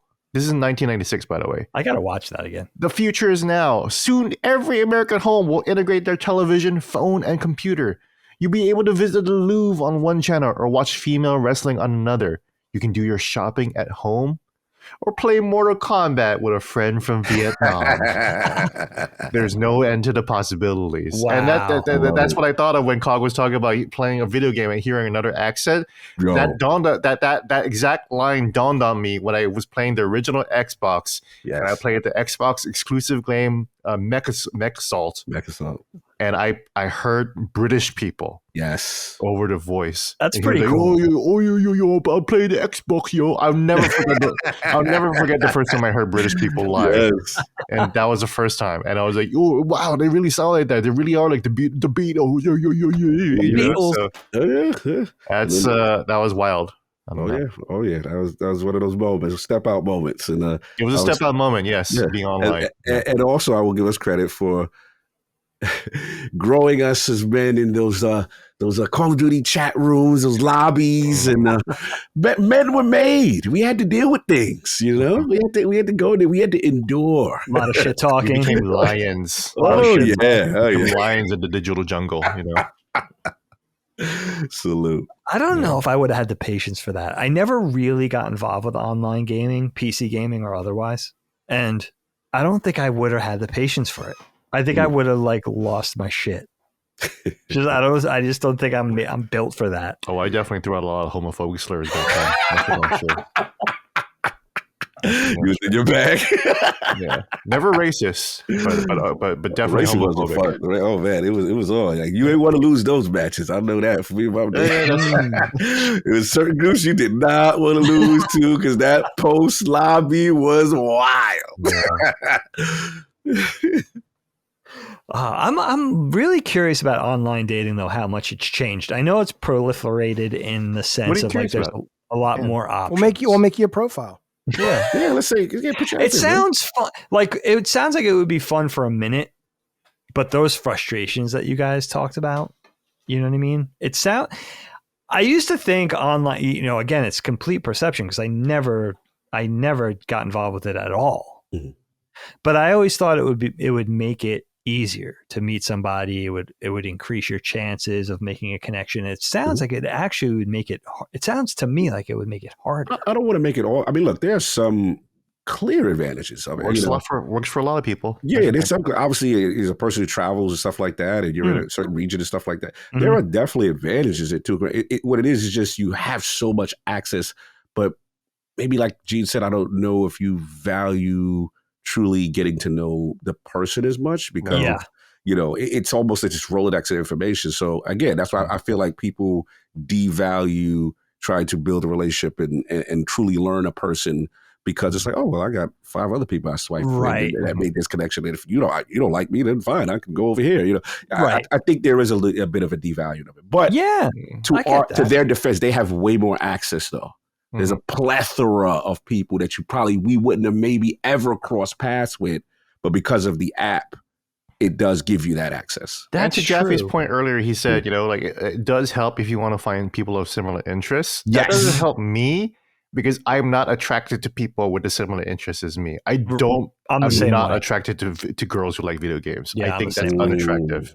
I'm at the other side, whereas like if you play games, I don't want that. I got you. So that's why my girl right now, like she doesn't play games at all. I like that. You're right about pockets. Not to cut you, but you're right. You can find pockets of what you want more now in this era, I feel. Yeah. That makes sense. But like, also probably why I'm still single I'm not married is because I haven't found anyone that likes the same shit as I do, and maybe I should switch that up. But that's just always been me. I just never really been into people. I don't date journalists. I fucking hate journalists. Ugh. Are you fucking kidding me? Damn, Gene. It's disgusting people. You got a lot of ground rules. Yeah. He got rules. You got to do you, but you got to be open minded at the same time. Right? Yeah, no, trust me, I don't want to date a journalist ever. I'll date a politician. All right. I'm attracted to power. Know yourself. I feel you, bro. You could be Mr. Tulsi Gabbard, right? Well, I mean, like we go back. I think we talked about. I know. Yeah, that's what I'm saying. You know her. Yeah. I didn't know that. Yeah, we're all friends. I right? used to cover city council in Hawaii, and she was the youngest city council member. So we were the young crew in media and politics. So we hung out a lot. And we drifted apart over the years. Did she always have that white rogue thing in her hair? No. That's recent. It looks good on her. She's always been very attractive. She's always been a very attractive woman. She has the rogue streak. Yeah, she got like Verso in Expedition 33. The same thing. That's kind of cool. Yeah. She's no AOC, but she's not bad. Not bad. Yeah. Well, she works out a lot. She's pretty thick. That's attractive too. So. Right. There are moments we're such losers, Gene. We're talking about what hot politics. I was going to say there's moments where Nancy Mace, even though I can't stand her politics, I think is hot. And I'm like, what am I doing? Dude, Marianne Williamson, she's my girl. The spiritual lady who wrote Miracle. Oh my Lord. Yeah. Have you seen her dance though, man? No, I really haven't. Yeah, you should. with moves like that, she can make some magic work, Woo. I'm looking her up. Nancy Mace, I'm not sure about her though. I don't know if she's my speed. I know who you're talking about. Let me look her up real quick. Well, she doesn't always look amazing, and that's that's a very terrible thing to say. But she's attractive. She's attractive. I'm not gonna hate. Yeah. Topic's going off the rails. Lauren Boebert or whatever her name is. God, no. I'd rather go out with Katie Porter. I like a girl with tattoos. So, and she has a whole tramp stamp tattoo going on, which is so funny. I mean, you Sorry, can literally FBI. stick your penis in her ear and fuck a hole. That's how dumb she is. There's nothing in there. There's nothing in there. It's just a hole, Gene. Mm. Again, You may seem to have a problem with again, She opposite sex. sneezes, cum comes out of her nose. That's how. That's the only thing she uses it for. Jesus. Oh Jaffe. no! This is why Keemstar fired you. No, this is why Keemstar regrets firing me. This is the premium content. yeah, this premium content. But you know, I it is getting on to the 6 o'clock hour. Yeah, so yeah, my we gotta watch. no, I didn't mean that. I just meant my Madhouse hat is coming on. So yeah, Fair enough. Well, what do you guys think? You want to delve into Jaffe's God, topic? It's no. been no. 3.5 hours. Yeah, we 3.5. We I rock. think we're We good. rock. Yeah. Yeah, because we did the Miyamoto, which was fine, which was organic. Yeah, I thought the I thought it was Miyamoto cool. con was Yeah, that was dope. better than what I had. I'll bring it next time you guys decide to have me. That's true. Yeah, we did spend a good time just talking about Miyamoto and like theme parks and like celebrity personalities. That was actually pretty interesting. That was actually worth it. Yeah, really good. Absolutely Worth it. All right, Jaffe, are you a character? I don't know. What do you mean? What do you mean? Like because I've told you this before. You're one of the auteurs in gaming. Like when I heard David Scott Jaffe, I was like, man, he sounds like a presidential assassin or an artist. There's still time. Don't fucking say that here in this program. God damn it! Was gonna look. Hey, Secret Service, if you're so being an fucking artist. stupid, I know you guys basically had Trump attempt to be killed, and then just let him stand up and have a photo op with the entire front of him open, even though Secret Service protocol is after one attempt to assume that's the beginning of a bigger attack. But sure, if you're so fucking stupid that you think what I just said is a valid threat, sure, give me a call. Clearly, you meant it's not too late to be an artist. Jaffe. Well, my friend just got visited by the FBI because he published a manifesto of that shooter that killed that couple here in DC. Well, I mean, he has a right to publish it, right? They just Exactly, but then FBI knocked on his door. He went to his house.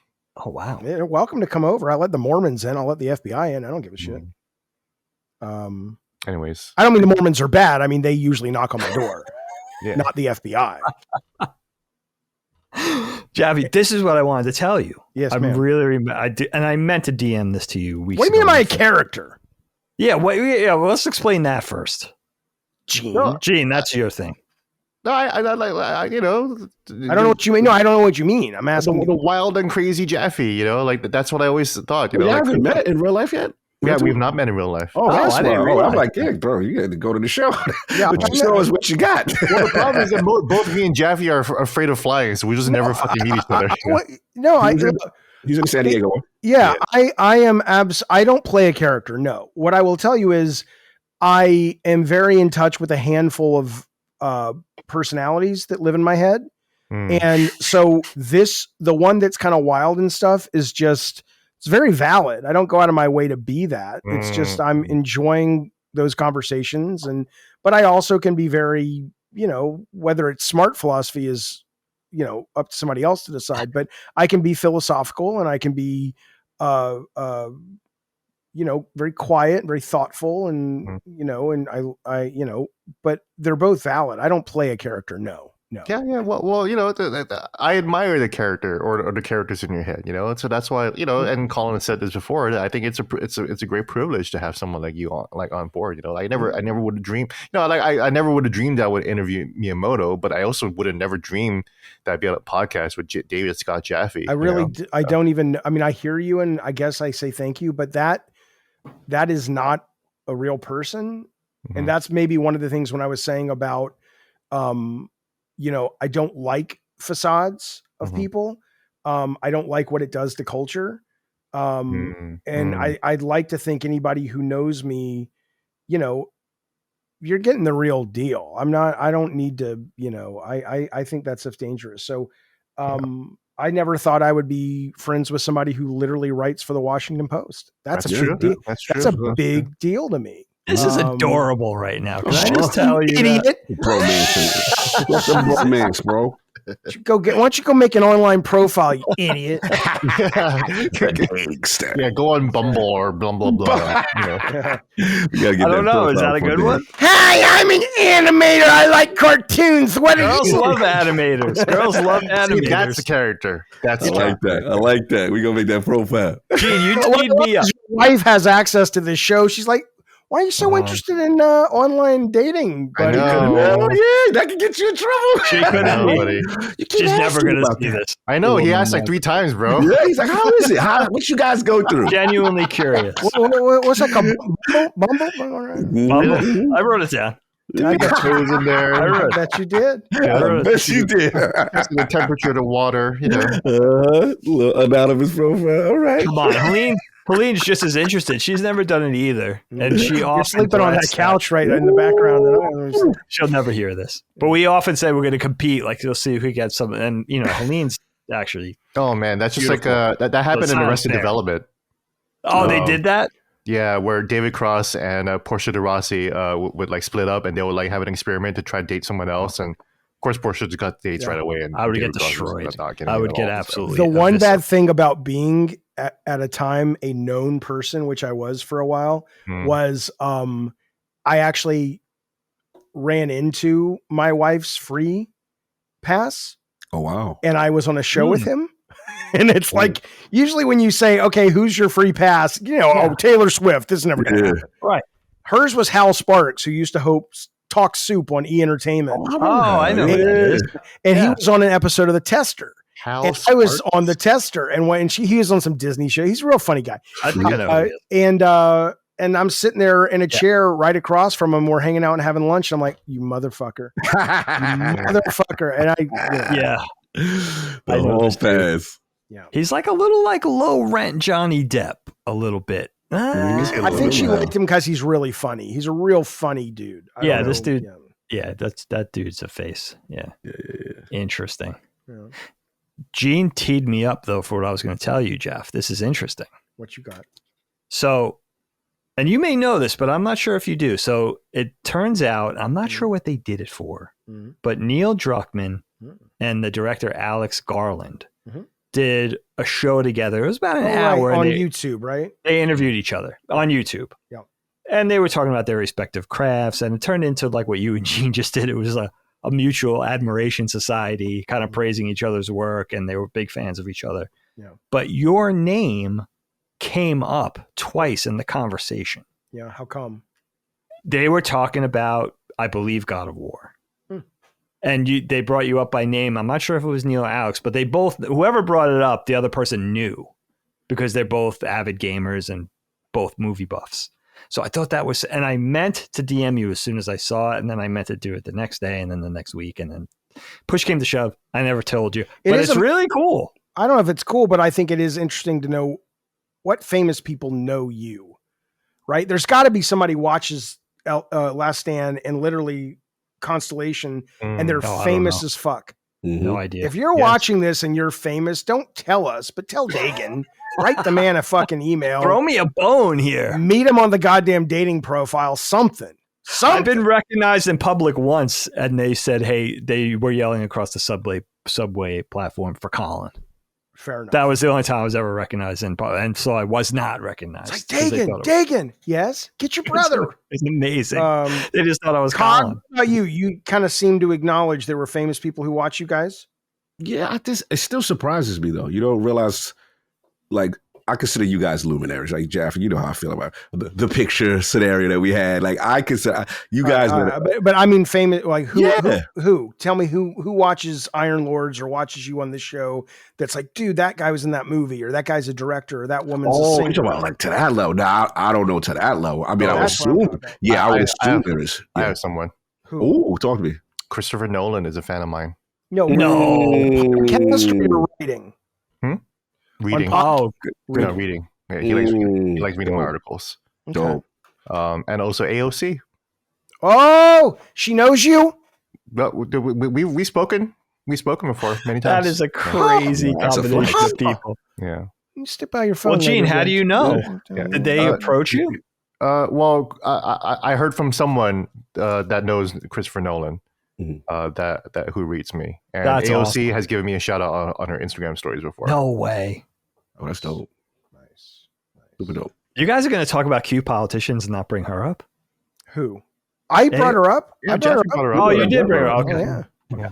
I'm Hell, trying in to the be respectful I because was we know each other. masturbating to her. What are you talking about? No, I'm trying to be absolutely- respectful to AOC since I kind of know her. So Fair enough. You got to have more, Gene. Colin had one. Who plays Star-Lord? Chris Pratt. Yeah, he was a guy, but apparently he stopped following Colin at some point. And Colin was trying to figure out what he did or said to drive Probably him away. had me on the show. That guy's a religious guy. He is. That's right. Yeah. I got blocked by Dave Bautista. I've never interfaced with that guy in my life. I don't follow him. Really? I've never. I'm like, Batista. He must have followed you though. The biggest geek out for me though was I was streaming WWE, whatever their kind of more cartoony arcade game was that came out a couple years back, and I was streaming it, and I put out a little clip where I got so excited that I had unlocked the Asuka doll, and she retweeted me. And I was like, "Oh my god, that is the coolest fucking thing in the world." Isn't that dumb how we are? But it's true. No, that's Asuka, amazing. it's Asuka. People are like, who? Shut up. Yeah, that's lit. Who did we? I had a huge crush on Allison Brie, right? From Mad Men. of right? course. My God. Colin did too. And Colin, something happened, and it might have been via Chris Pratt, actually, them being friends. Something happened where Allison Brie heard us talking about her on one of the shows and retweeted something Colin said right after that on Cool. Twitter. Yeah, that was neat. I had nothing to do with it, but she retweeted Colin, which I thought was. Did you really ever neat. watch Glow on Netflix? No, I never saw it. That was a great That's right. show. She's in that. Great fucking show. Yeah. I gotta And see that. Community, of course. She was amazing. In Community, yeah. Yeah. Shout out Dan Harmon. You remind me so much of Dan Harmon, Jeff. I don't know what it is. Because if I look at a picture of you, look at a picture of Dan Harmon, you don't look, I mean, you both have ears. I mean, besides the little things, it's like, there's really nothing there, but there's something about it. I don't know. I don't know what it is. He's a cartoon guy, creator? He's Community. He's Community, right? And Rick and Morty. Community, Rick and Morty, but I mean, I wouldn't call him I mean, he did co-create Rick and Morty, but I don't know. Yeah, something there. I don't know what it is. All right, you guys ready to say goodbye? Jeff, I'm going to stay with you for goodbyes. We're heading into the weekend. You goddamn right. Happy Memorial Day. Back in my day when movies were a big deal, this was always the kickoff to the summer movie weekend. It still really is. Mission Impossible's coming out. I'm very excited to see it, to get the very cool popcorn bucket. But it used to be every start of the summer, you could expect something big from Spielberg or Lucas, whether it was Indiana Jones or E.T. Well, E.T. was June. Raiders, all that. It was delightful. Star Wars. So the point being is go see a movie if you like movies. I don't give a fuck what you do. I'm just mean to people, but I'm going to go see a movie. Also, thanks for having me. If you're interested in my kind of shenanigans, come watch Madhouse, 6:00 California time, Monday through Friday live. We have a very smart and attractive female clown. She's brilliant. And I love hot clowns. Her name is Bunny Button. And Bunny Button? Yeah, if you type in let's see. If you Yo, type in I Bunny, her Twitter is Bunny Be Clownin', but Bunny Be Clownin'. I like that name. Button. Yeah, you can find her Miss Bunny Button on Instagram. You'll find her. Just go to her Instagram, Gene. Jesus Christ. Just type Miss Bunny Button. I want to see your response. So there you go. You see that? Bunny with an I? Yeah. Oh, yeah. Definitely. Right. So, yes. And she's also really smart, funny as fuck. She co-hosted with me. And so if you're interested, come stop by. If not, thanks for putting up with me. And thank you guys for having me. I appreciate it. Clown strippers are really the best kind of strippers, I think. I'm going to disagree. A connoisseur like that. Jeff, I'm looking at this Mission Impossible popcorn bucket. Isn't that something? No, what the hell am I looking? Is it a propane tank? What is this thing supposed to be? Lit up. It's lit up, so it has lights, and then it comes with this opening that you open, and there's two halves of the shape you have to figure out to put together. It makes a key, and then you put the key in, and you open it, and the popcorn bucket opens. Oh, I see the key. All right. Yeah. You can't get to the popcorn otherwise? Look, fat people like me need all the help we can get. All right? That is super interesting. I didn't hear about that. All right. Interesting. All right. Gene, my friend, it's time for goodbyes. Heading into the weekend. People get upset when I say we're heading into the weekend because they're not hearing this show contemporary to the weekend, but we're still heading into the weekend. It's very TGIF on this show. We're tired, usually coming in, high energy. We're leaving, ready for a break. So I have to bring it up. Anyway, Gene, what do you want to talk about? What do you want to plug? Well, go check out Washington Post. I know what he wants to plug. But go to WashingtonPost.com, look up Gene Park. You should be able to find my coverage of Super Nintendo World and my interview with Shigeru Miyamoto, which we talked about at the top of this show. And this weekend, I will be just hanging with a friend of mine who is getting out of political reporting. She's leaving the media so she can become a vet. Oh, I'm very proud of her. She's doing something that I want to do, which is just leave the media. But and just take a break. I've just been so busy. I just want to play some Max Payne 3, man, and some Doom the Dark Ages, which I'm actually liking even more and more. Since we last talked, yeah. Since we last talked, I liked it more than you many. liked it. You like it more than that. I liked it, and I still kind of like it a lot. And they just made the patch where the game actually just got harder. So nice. I actually tried it a lot last night. The game feels a lot better. I love it. So. I'm curious about your friend, the now vet. Is she young enough to embark on this journey? She's I feel like that's a lot of medical school. I met her as an intern at the Washington Post. So Gene won't talk to a woman unless she's under 30. Dagan, come on. Haven't you learned anything? That's not true. Remember, I'm the one who said I love Marianne Williamson earlier, right? Yes, you did, and I looked her up and I was horrified. I love all women. It doesn't matter. It doesn't matter what age, type, body, or gender. Just don't catfish me. That's all. Don't catfish. Just let me know what to expect, and I will act accordingly and such. So. Like that surprise in the Cracker Jack box, huh? Exactly. Yeah. Just don't surprise me. Just send me the right picture. It don't matter what you look like. I'm all good. All right. Fair enough. That's fair enough. Cog. Yo. What do you got for me going out, my dude? I'm hyped, man. Memorial Day weekend, like Jaffe said, so I'm excited. Little extra day action. Catch up on some games. Did reach out to shout out to my man Alex Hutchinson, who got back to us. We said some things, had some very constructive discussions, and we're gonna get him on. So that's gonna be fun. Not this Sunday, but we'll do something during the week. So look out for that. Obviously the Friday Nuke and all that stuff we doing. As far as games, I'm finishing up Kingdom Come Deliverance 2 Brushes with Death DLC. Really enjoying that.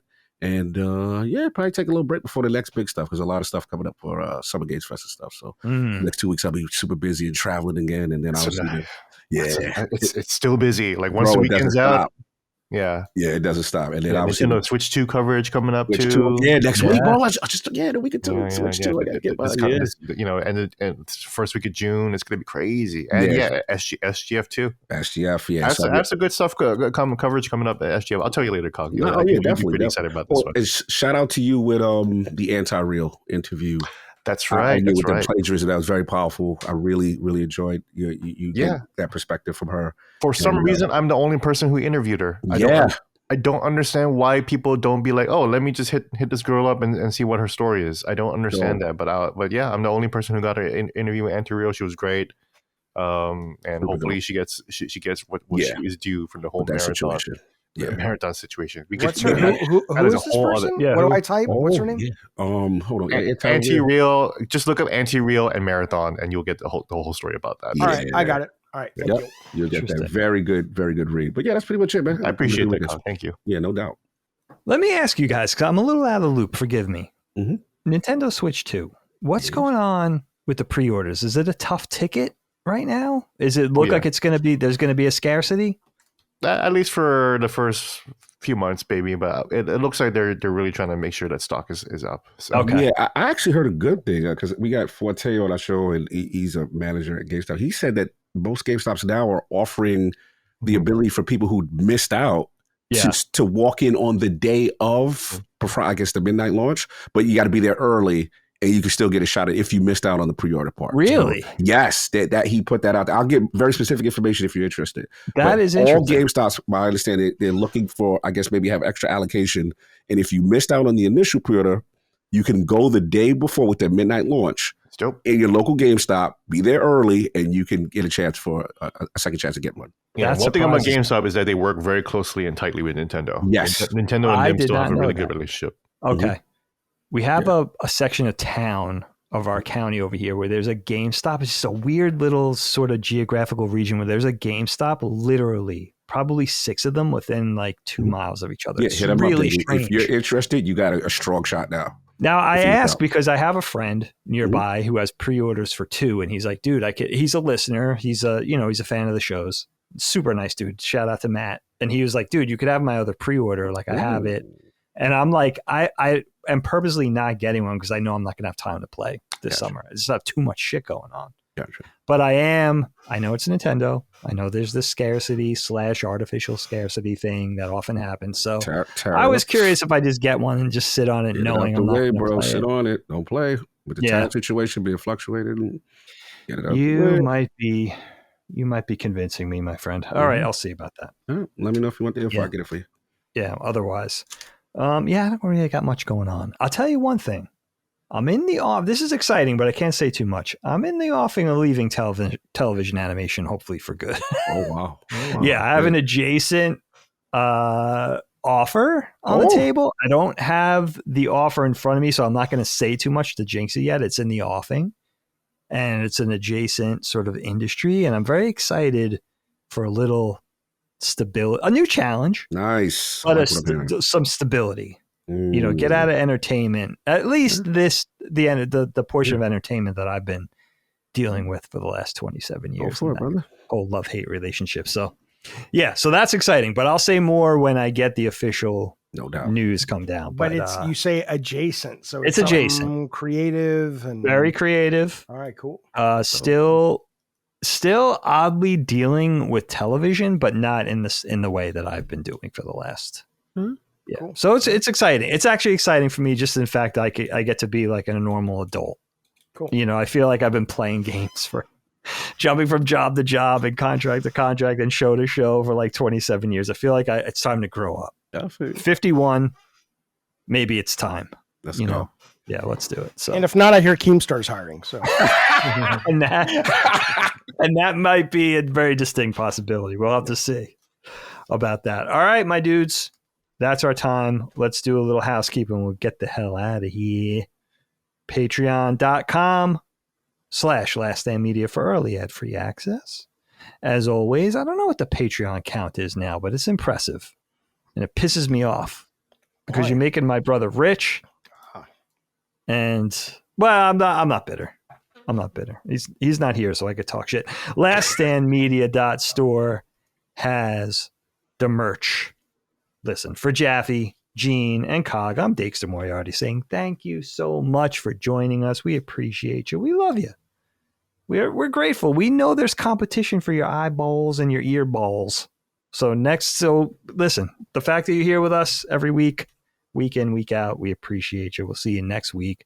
The weeks go fast. It'll be like we'll be back in no frames. Don't be sad.